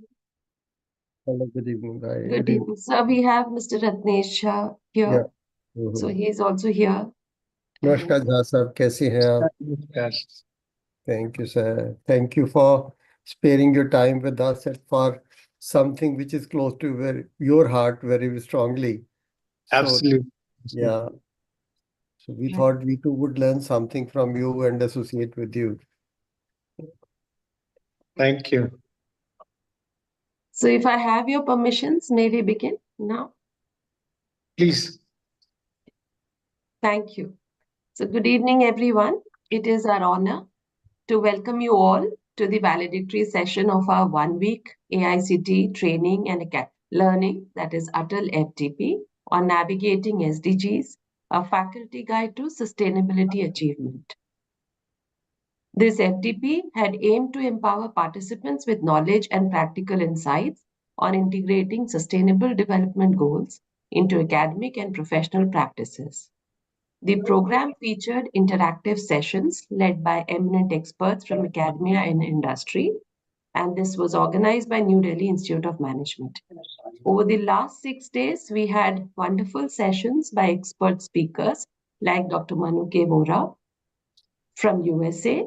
He spoke about research in SDGs and community engagement in SDGs. We were joined by Dr. M.M. Noor from Malaysia. He spoke about sustainable cities and communities. We had Dr. Vinetosh Mishra from UAE this morning. He spoke about health and well-being in the SDGs context. In the last few days, we also had session by Dr. P.C. Mohanty from IIT Roorkee, who spoke about assessing SDG-based learning outcomes. We had 2 sessions by Dr. Basu Sood, who's advisor planning to Government of Himachal Pradesh, and he spoke about introduction to SDGs and partnership for the goals. We had session by Dr. Rajiv Bansal from Central University of Rajasthan, and he spoke about integrating SDGs into curriculum design, teaching strategies for SDG engagement, and he's also worked with Himachal Pradesh Planning Division. We had Dr. Rajesh Kumar from Rajasthan Central University, who spoke about climate action and SDGs. And as we had session on using technology to support SDG by Dr. Anand Jaiswal, and I took a session on gender equality and SDGs. So last 6 days has been full of lot of learning experience for all of us. And now we've come to the end. And it is my pleasure. I, Dr. Tina Singh, who's the coordinator of this FDP, along with my co-coordinator, Dr. Sharif Muhammad, welcome everyone present to this valedictory session. Our participants who've joined us from various colleges, universities, and institutions pan-India. We once again want to introduce the Institute to all of you and to Mr. Jha. NDIM was set up in 1992, and we have been declared as the best management institute of India for industry linkages by AICTE Government of India and Confederation of Indian Industry for 3 years in a row. And this was done across 10,000 plus technical and higher educational institutions under 19 different parameters.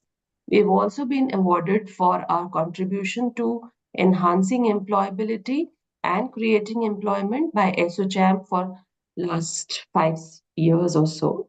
And very recently, we have also been recognized by FICCI for excellence in employability through industry engagement in 2021 and excellence in creating employability in 2024.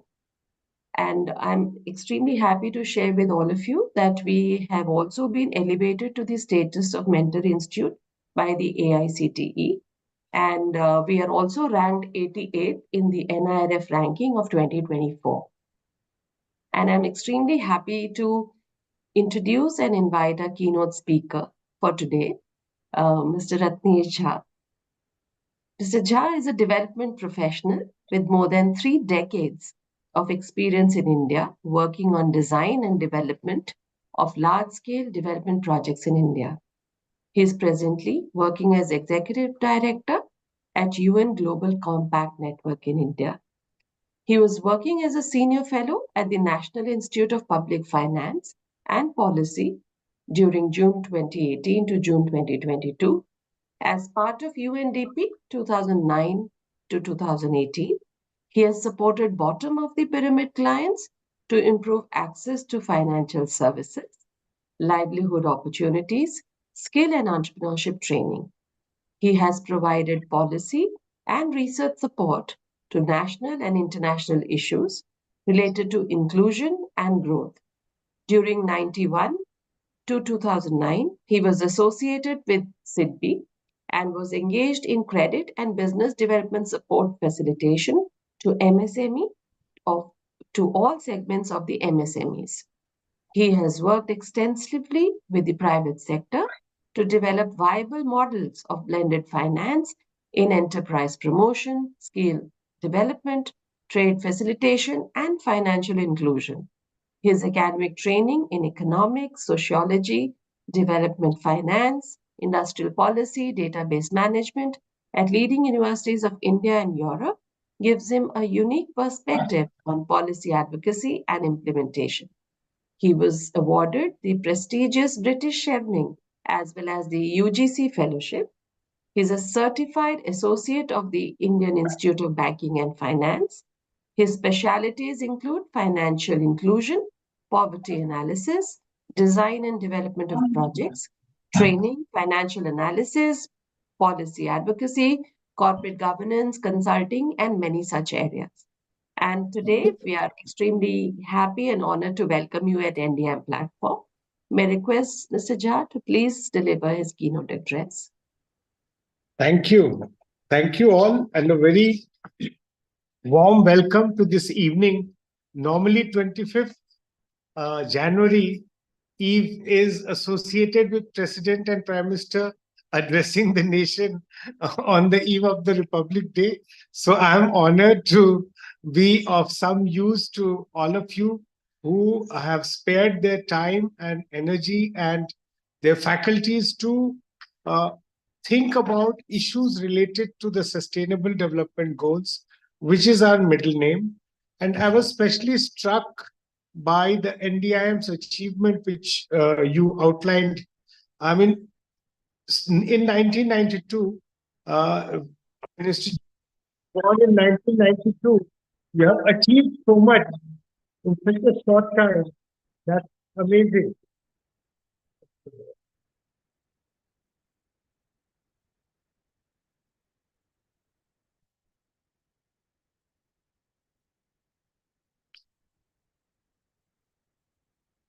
I'm sorry, these interruptions. So in such a short time, it's commendable that your institution has reached so many milestones. And I had the good fortune of visiting your campus on the World Health Day, Mental Health Day. And it was really impressive, the commitment and dedication that the faculty who had organized this and the student volunteers. So when I received this invitation, I was really overjoyed, because NDIM is one institution which really cares for these issues, which normally may get stuck aside in this mad rush for rankings, etc. So while maintaining the rankings, you're also looking at it. Kudos to you, and keep up the good work. And thank you so much for giving me this platform. I would try to do justice to the time allotted to me. Incidentally, how much time do I have? So about 12 minutes. 12. Oh, that's too short. Even the SDGs are 17. So, no problem. So basically what I want to cover is three things. One, who am I? Which institution do I represent? And how it is connected to the UN Sustainable Development Goals. So the predecessors to the Sustainable Development Goals were the Millennial Development Goals.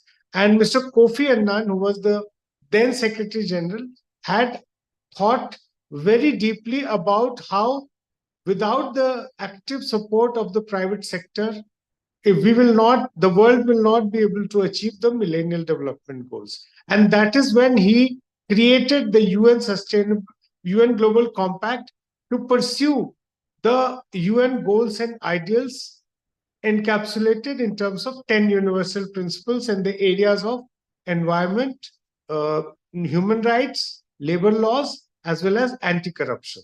So beyond this, we were also supporting various UN agencies in the achievement of the Millennium Development Goals. When in 2015 the SDGs were adopted by the world, we automatically took on the mantle and we started supporting the private sector in their endeavor to achieve the Sustainable Development Goals.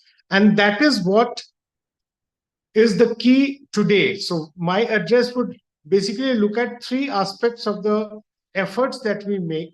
And because of the being in a unique position across UN agencies, working with the private sector, so this is the unique platform that we provide to the private sector to get connected to any of the SDGs and their responsible agencies. So if a company wants to work on children and their welfare and their protection or any other aspect, then it is UNICEF. But if the private sector wants to connect to UNICEF, we are the intermediary or the face through which UNICEF can be accessed easily. And likewise, you can multiply for various agencies. So goals are 17, agencies are more than 40, but for the private sector interface, we are the only one mandated. Although it does not preclude other agencies talking directly to you or acting directly with the private sector, but we are the initiative. Now, how we operate? Our members are all the private sector who believe in the 10 universal principles in the areas I maintained, and they have to report every year their progress. So these are the two requirements to be part of a global community of aware and responsible business houses. So that being said, now I come to the SDGs per se. And in the illustrious list that you mentioned, I'm sure everyone may have highlighted this, but it bears repeating because it's very critical. Now, SDGs are different from its predecessors, the MDGs, because they were very objective and only 8 in number. So it was easy to do and measure and close. But here we have 17 with 169 targets and more than 600 indicators. So basically, this is a more comprehensive framework. It provides a very comprehensive framework. Second is that everything is interrelated. So if you work on poverty, you will be impacting other SDGs like health, like education, like life below water, life above, life on land. So all those things, if poverty is tackled, there will be positive impact on others. Similarly, if you are working on ecology, on environment, it's the poor who have to bear the brunt the most. So if you are working sincerely in the climate protection angle, and if you are aware of the just transition principles which the UN espouses, it will have a positive impact on poverty as well. So all the 17 goals are interrelated and they give us the bandwidth to positively impact. However, this is the concept, or this is the enthusiasm with which the world embarked upon this positive sustainable development goals achievement journey. And the whole world, its experts, practitioners, government, private sector, everyone was working in unidirection. And in 5 years, between 2015 and 20, we had substantial progress in almost all the SDGs. And it appeared that by 2030, the world may be in a very, very close distance from achieving the Sustainable Development Goals. However, as we all know and as we all have suffered, this coronavirus took us behind for almost close to 2.5, 3 years. Everything, the economy came to a standstill. Barely we had recovered from that. We had two global wars which were unleashed upon the world, and that these three incidents have actually set us back. And as aware citizens, you must be reading about in the newspapers also, UN Secretary General has been advocating that we are running behind and we have to pull our socks together and redouble our efforts. And in that connection, in September 2023, our Secretary General, the current Secretary General, Guterres, has announced an initiative with the private sector, which is called Forward Faster. Now, that Forward Faster is that given the setback the world has received in terms of achieving SDGs, if we work on 5 thematic areas with the private sector in a focused way, we will be able to upset all our losses and we will be able to reach as close as possible to the SDGs. While the government is doing this job, we as private sector also need to commit ourselves. And these 5 areas are climate action, water resilience, sustainable finance, living wage, and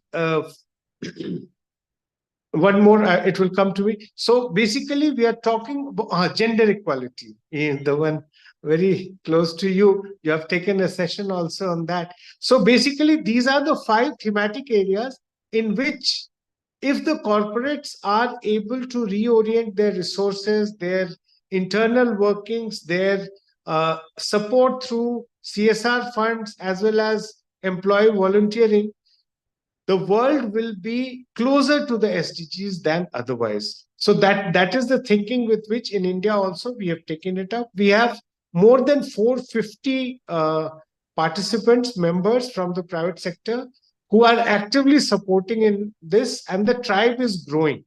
Now, coming to the present audience, today's audience, you and we have a joint responsibility because you are nurturing young minds. You are in interaction with a very, very unique set of millennials or Gen Z or Zen Alpha, whatever the term may be. But basically, you have that access to the storehouse of energy, the storehouse of creativity.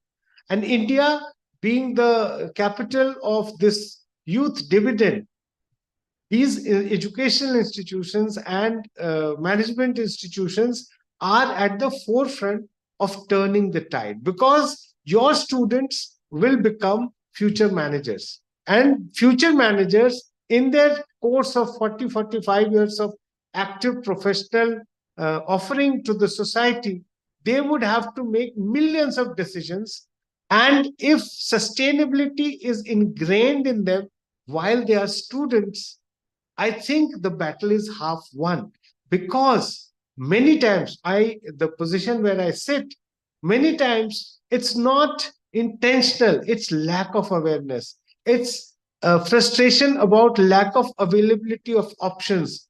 It's impatience with the alternative path. So all these issues, if using the SDG framework, if the young minds are encouraged to think, and that you're also talking about curriculum change, etc., which is a step in the positive direction, and you people are the best judge. We can only give you the tools, and UN system has prepared a lot of tools, starting from comic books to high-level academic journal contributions on all the sustainable goals, on the impact of CSR on sustainable development goals, on how corporates can mainstream sustainable development goals in their internal workings, how training and development, capacity development impacts companies' bottom line, in addition to serving for the sustainable development goals. So all these material is available. And if you want, I can share the links, relevant links, if I receive any demand. So our job is to first equip ourselves, and these 6 days must have offered you that opportunity, and not stop here. Let this be the beginning of an inquiry. And that inquiry is lifelong. And this framework is till 2030, and the world will think of something else of how to reorganize. But definitely the bottom line at the end of the day is that we need to create a more inclusive society.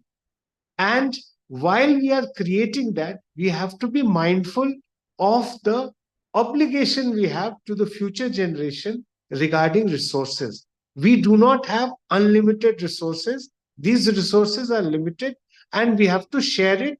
We have to use it in a creative way so that they remain for our future generations also to use. There are things which are happening around us which makes us aware very, very pertinently that unless we take care of these striking issues related to climate, water, gender equality, living wage, and financing the development in a particular manner, unless we do that, the timeline for our destruction will become shorter and shorter, and we will have only ourselves to blame.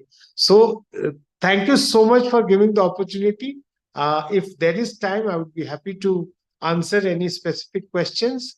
And as promised, I would also provide you the links where a lot of global research you could access through our website as well as UN DESA website, which really gives you quality stuff on how to engage with the youth on these complex issues. I'll stop here. Thank you. Thank you so much. Thank you so much, sir. I'm sure all participants are looking forward to learning more from you. If there are any questions, participants, maybe we could take one or two questions and then we move on to the next speaker. If there is any question, otherwise we can move on. And sir, we look forward to those links. We'll share with all the participants.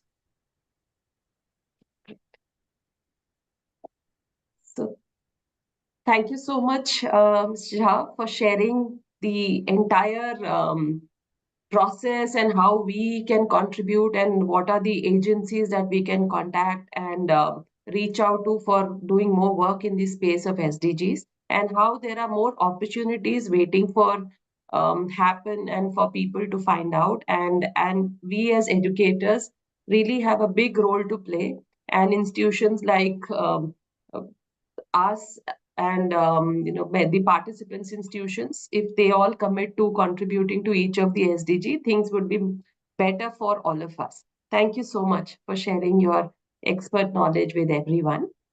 So Thank you.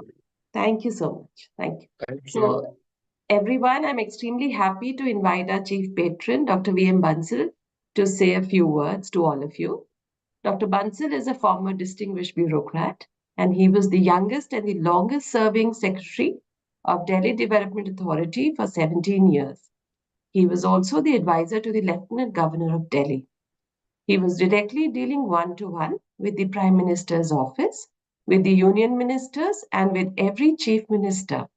In the field of education, Sir has brought several big reforms and has been taken by the Government of India on several of its important committees. He heads the board with several Padma Shris, Padma Bhushan, and Padma Vibhushans, and 7 former secretaries of Government of India. And Sir is guiding all of us to take on new initiatives and ensuring that all students are focused towards their individual contributions to various SDGs. And thank you so much for being here, sir. May I request you to please share your thoughts with the participants. Thank you so much. First of all, I need to thank Honorable Ratnesh Jha Sahab. He has opened up, I would say, very many new ideas and very many new things for all of us to work at and explore. If we are serious about it, then we need to be taking lead from here and taking things forward from where he has left. So I think at NDIM, in any case, we are going to be connecting with him very soon. I think he has left. Otherwise, I would have continued to make my request to him right now.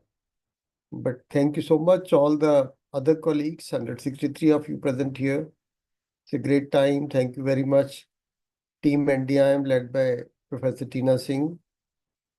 And I'm sure each one of you who have spent last 6 days with us would be finding the time spent is worth it. Yet at NDIM, we have a practice that we keep on exploring as to what we have missed out, what more could we be doing. So we shall be very happy in case without hesitation, you people can write back to us as to what more could have been or should have been done, or how things could have been further improved. Because when we meet again, then we'll try to live up to those gaps, if any, so that things are further coming up to your expectation. And it's a journey, very, very long journey. You're seeing that the president of USA has withdrawn his commitment to the Paris Accord.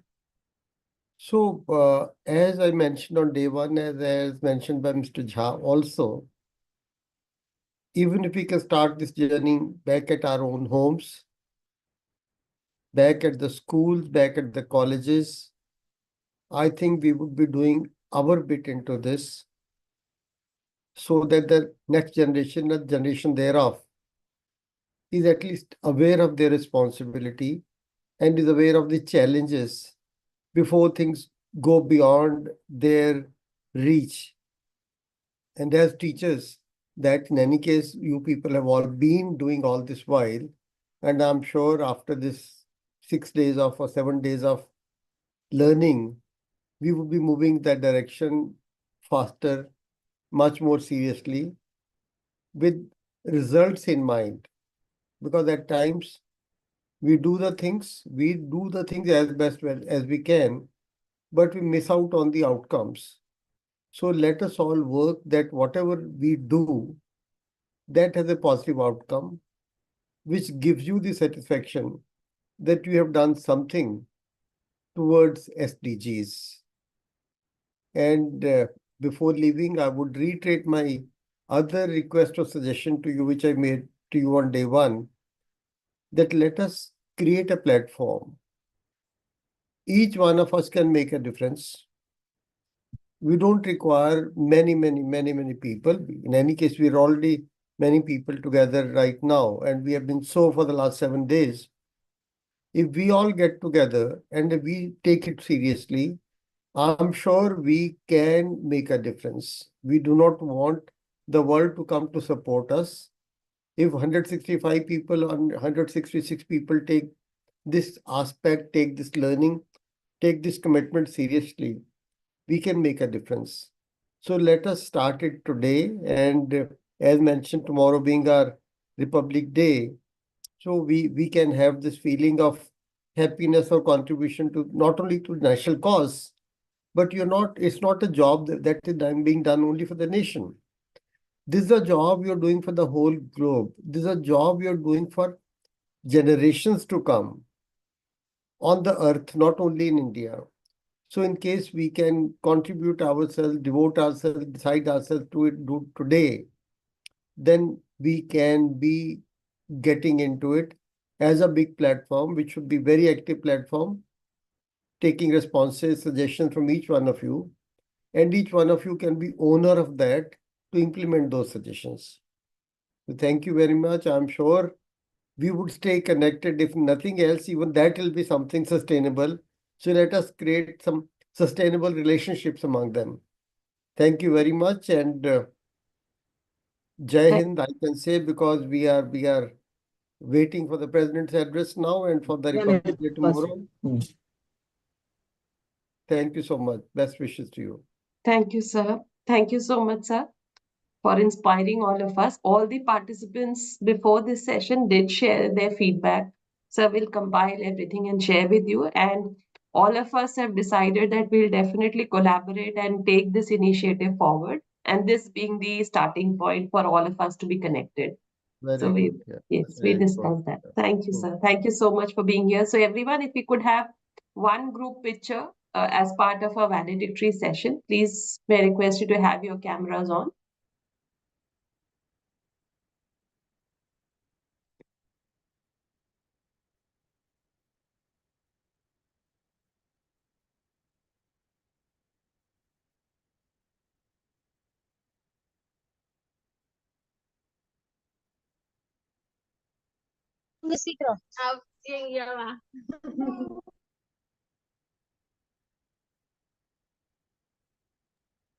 Done.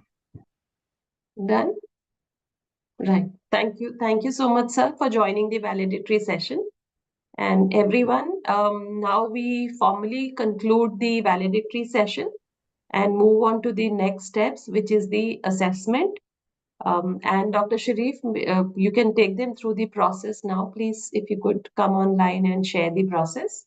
Everyone, please pay attention. This is the process of assessment that you see on the screen.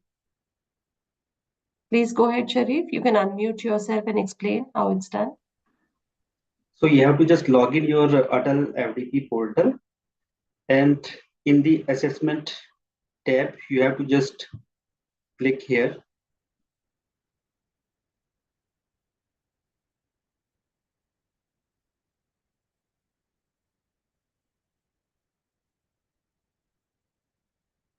And link is unable there. You have to just click on the link. So there are 30 minutes and 30 questions are there. So after 30 minutes, it will automatically close the window.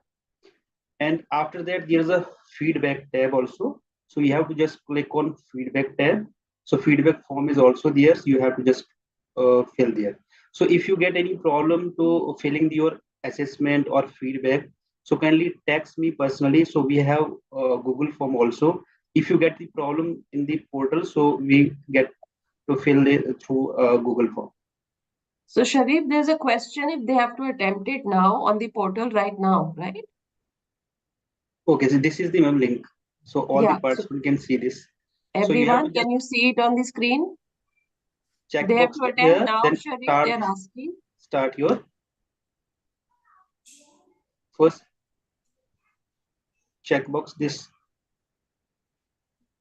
and then start. You can start from here. Okay, so it is mentioned there are only 30 questions and 30 minutes are given.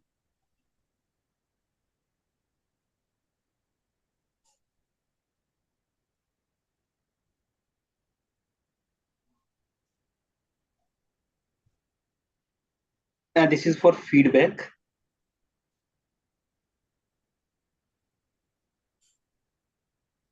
The portal is not working, sir. Sir, It's the not portal opening. is not working right.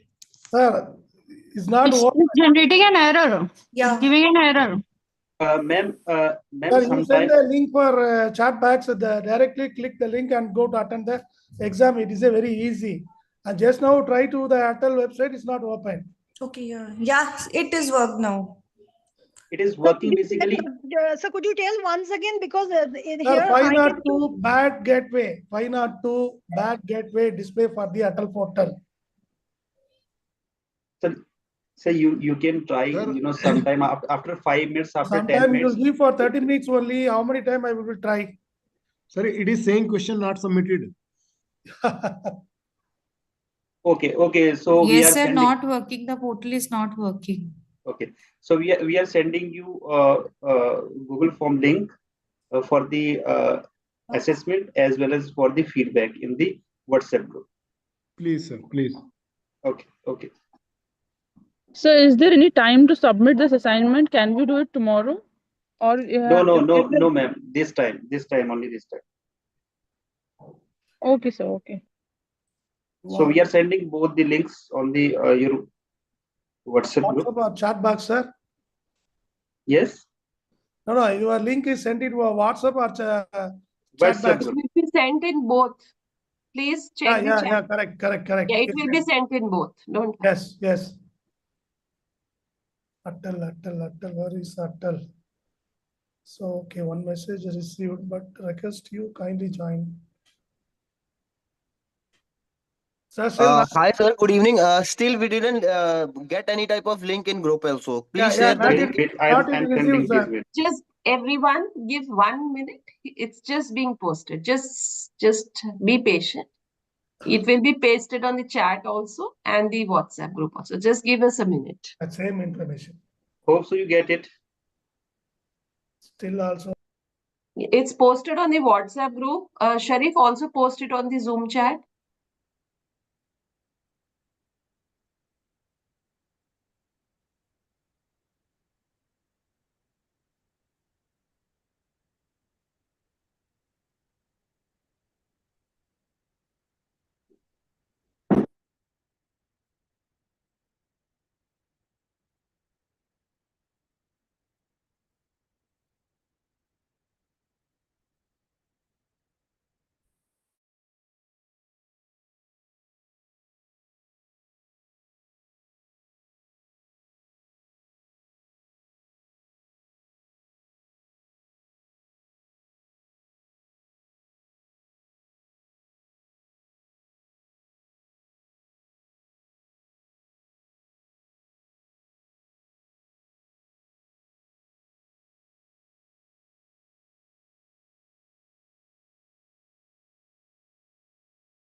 Ma'am, submitted, ma'am.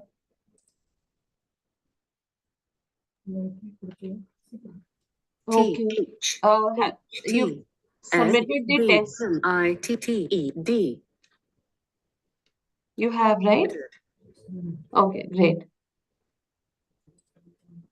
So now, everyone, whoever completes the assessment, please do share the feedback as well, because that is also a requirement of the FDP that would help us to complete all the required documentation. Thank you very much, ma'am. Thank you so much. Thank you so much, everyone. Do keep in touch. It's a pleasure meeting all of you. Looking forward to working with all of you. Thank you so much. Thank you so much.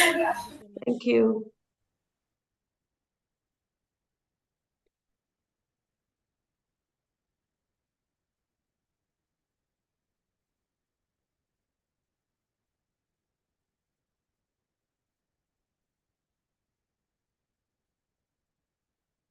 So everyone, once you complete both the forms, then we will evaluate, and then from the coordinators and we'll upload everything on the portal.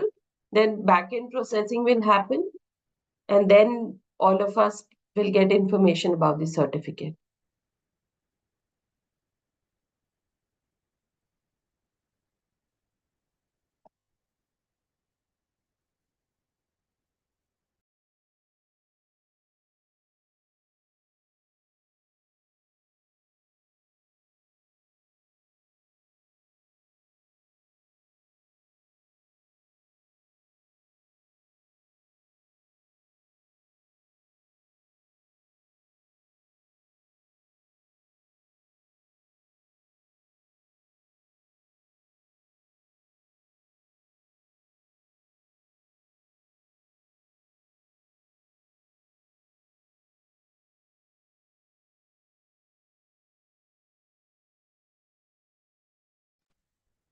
Thank you, ma'am.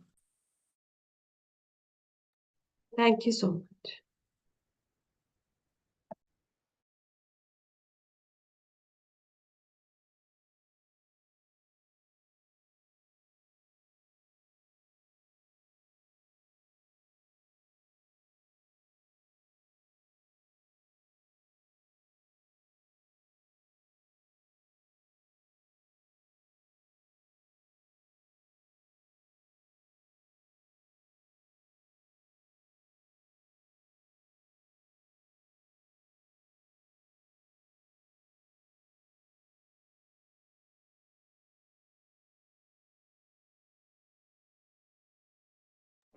Thank you, ma'am. Thank you so much. Thank you so much, everyone. Have a good day, good evening. Please do complete both the forms. That would help us process. Thank you, ma'am. Thank you so much. Like I have completed both the forms, but it is on the ATAL portal. We cannot access the. Not right now. So Yeah. is it okay? That's fine. You completed the Google form, right? Both? Yes, ma'am. I have completed both the forms. Fine. So once all of you do it, then we will start the back-end process from our end. Okay. Thank you so much, ma'am. Thank you so much. Everyone. Have a good day. Yeah.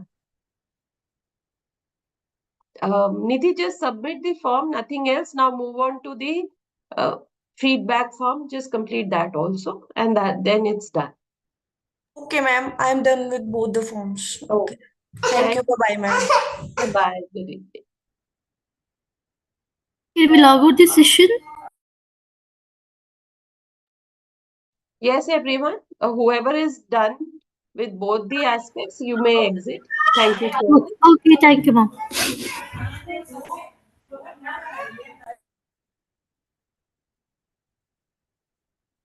Thank you for sharing your details, Shrikant Patel ji.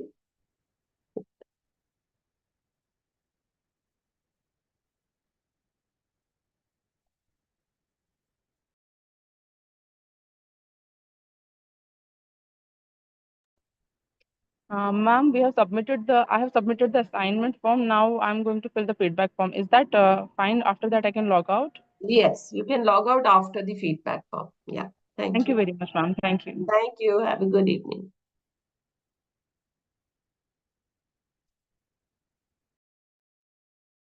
Excuse me, ma'am, kindly repeat what to do after filling out the feedback form and completing the test. Just do both the submissions and then you can exit from the meeting. Then we'll process from backend in the portal. Okay. Once everyone And we'll have our certificate in the email, at the email, right? Shared in the email. You will be able to download from the portal once everything gets processed at our end, and then they verify at AICT level. It will be issued after that. Yes. Thank you. Because we don't issue, it comes from the ATAL Academy, AICT. Okay. Yeah. Thanks, ma'am.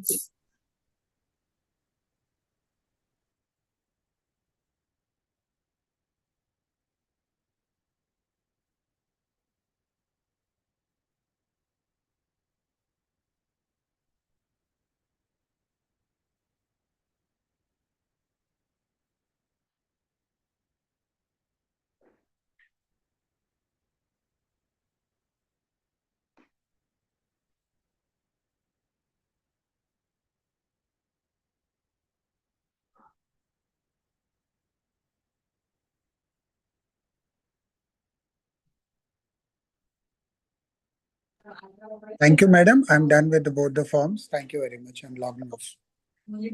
Thank you so much. Have a good evening.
Good evening, sir.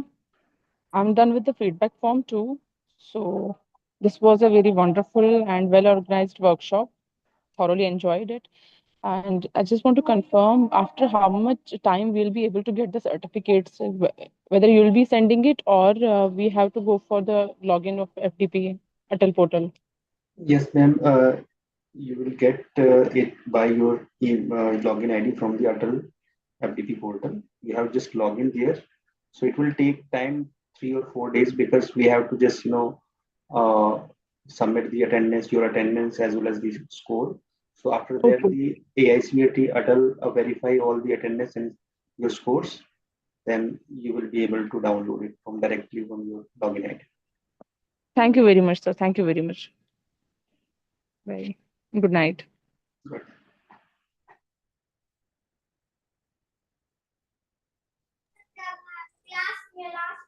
Uh, Dr. Sharif Mohammed, sir. Yes, yes, sir. Thank you very much, sir. It is a teamwork. Thank you so much, sir. We Thank you, have sir. to do weekend together. Thank you, sir. Thank you. Thank you, ma'am. Thank you. Thank you, sir. Thank you so Bye, much. ma'am. Bye. Bye-bye. Ma'am, I have completed both assessment and feedback. Ma'am. Okay, great. Thank you so much. Thank you, ma'am. Yes, Thank ma'am. you. Thank you so much. Thank you. Thank you. Good evening, ma'am. Yeah, Ma'am, I good have evening. completed both the things. Okay. Thank you, Tapsi. Submitted Now the we can- assessment as well as Great. feedback. Perfect. Thank you so much. Thank you, Ji. Thanks a lot. Okay. Good evening, Tina ma'am and Good Sharif evening. Mohammed sir. Thank you very much for organizing such a wonderful FDP. And the questions were so good and it was so easy to attempt the form. Even the feedback form was so well designed, and I could see how the outcomes could be taken from this form as well. So I'm really impressed with the kind of institution you are and the kind of team you are and the efficiency and very high class outcomes you are giving. Seriously, it's very impressive, and I would like to collaborate. I will speak to my dean and director, and then I will certainly connect back with you. And I'm very happy to share with you that after attempting this question, I have got 60 out of 60. So Oh, I'm sure I will get my certificate. That's great. Thank you That's very great. much, ma'am. Thank you, sir. Wonderful. Thank you. Ma'am, Thank you, sir. good evening. It's a Good very evening. impressive FDP. I have been working on FDPs by my own on many years, but online, if you synchronize it so well with the participants as well as the speaker, I would really appreciate you being a very good mediator in between. And would love to meet NDIM people one day for sure. I have come many years before for Welcome. giving an interview at NDIM, but would love to meet you again. Please do come in. Thank you so much. Thank you so much, sir. Sharif sir, it was lovely talking to you on the platform. Thank you. Take care. And thank you, NDI. Okay, bye-bye. Have a good evening. Yes. Bye. Tina ma'am completed both the feedback and the test. Looking You are forward to already get an connected. NDM alumni, Dr. Pritha. Welcome back. Thank you. Thank you so much. And looking forward for your outcome-based education. Sure. Let me plan. Valuable inputs because that is very much needed. Yes, it Need is. of the hour by almost all the Right. MBA accredited institutions. So We I think recently everyone, got for 3 I years. don't think So- I shared this just very recently. We got 6 years You MBA have been accreditation also. accredited for 6 years, yes. One Yeah. of its kind management institution. So kudos to your team.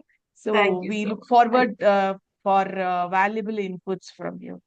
Thank you so much. We'll learn together. Definitely. Yeah, thank you. Thank you.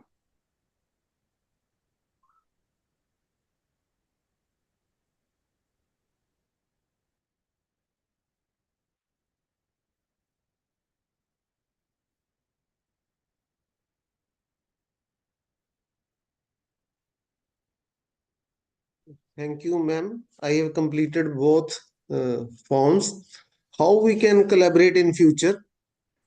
So you can write to us with your ideas that since we are a PGDM institution and we offer PhD program, please see if you want to collaborate for events, conferences, joint research, any other initiative, we'll definitely work together. On which mail ID or ma'am? Where? So we'll post it on the group. Sharif, you can post our email IDs on the group, yeah, for everyone. So Okay, Dr. Sharif will just post our email ID. Right, right. Ma'am. You Thank can you. reach Thank you so much, ma'am. It was Thank wonderful experience. Thank you so much.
A very thank you so much, ma'am. I have completed my both feedback and questions, and thank you again for the wonderful and impressive session, ma'am. Thank you so much. Thank you so much, Samantha. It's a pleasure. Thank you. Thank you, ma'am.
Good evening, Tina ma'am, and good evening, Dr. Sharif sir. I would like to take this opportunity to congratulate all of you for your brilliant effort and enlightening us with the concept of sustainabilities and its various applications. So I'm really happy and I got enlightened through the training and through the entire session. Particularly, I was not fortunate enough to be the part of all days, but I joined the valedictory session of yours. Really, I'm grateful and special thanks to Dr. Sharif. Thank you Thank you, so ma'am. much. Thank you. Thank you so much, Dr. for your kind words. And Thank you. we hope that we work together in future, right? Yes, ma'am. I look forward to doing some further collaborations in this Sure. field. Thank you, ma'am. Thank you. Thank you so much. Thank you, Dr. Sharif, sir. Thank you, sir. Thank you.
Thank you, madam. This is Khurshid from Srinagar, J&K. Thank you, Mr. Khurshid. It's a pleasure that you could join us. Thank you, madam, for this opportunity. And I would like to, connect with you with regard to induction of this SDGs in our syllabus. I am very much excited to do that. Sure. So Dr. Sharif has shared my email. Please share your ideas on that email and then we'll connect. Take it up from there. Thank you so much, ma'am. Thank you. Thank you.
Yes, everyone, the moment you complete both assessment and the form, you can leave the meeting. Thank you so much.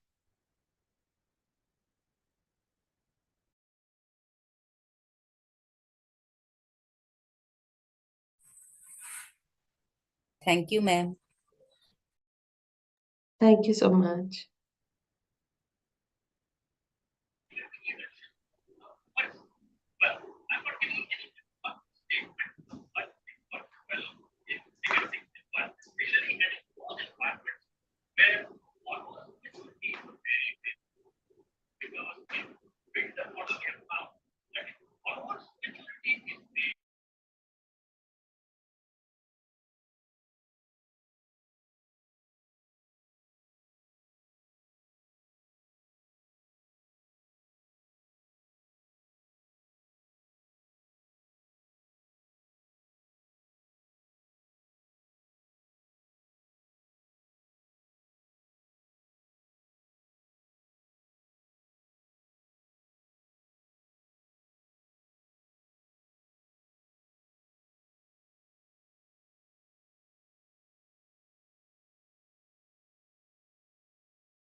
Anyone still remaining to submit both the forms?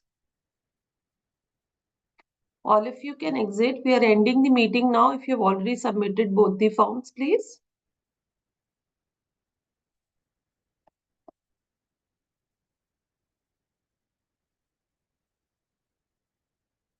Okay, Sharif, we can close the meeting. I'm sure everyone has submitted. Yes, Thank you, ma'am. everyone. Good evening. Thank you.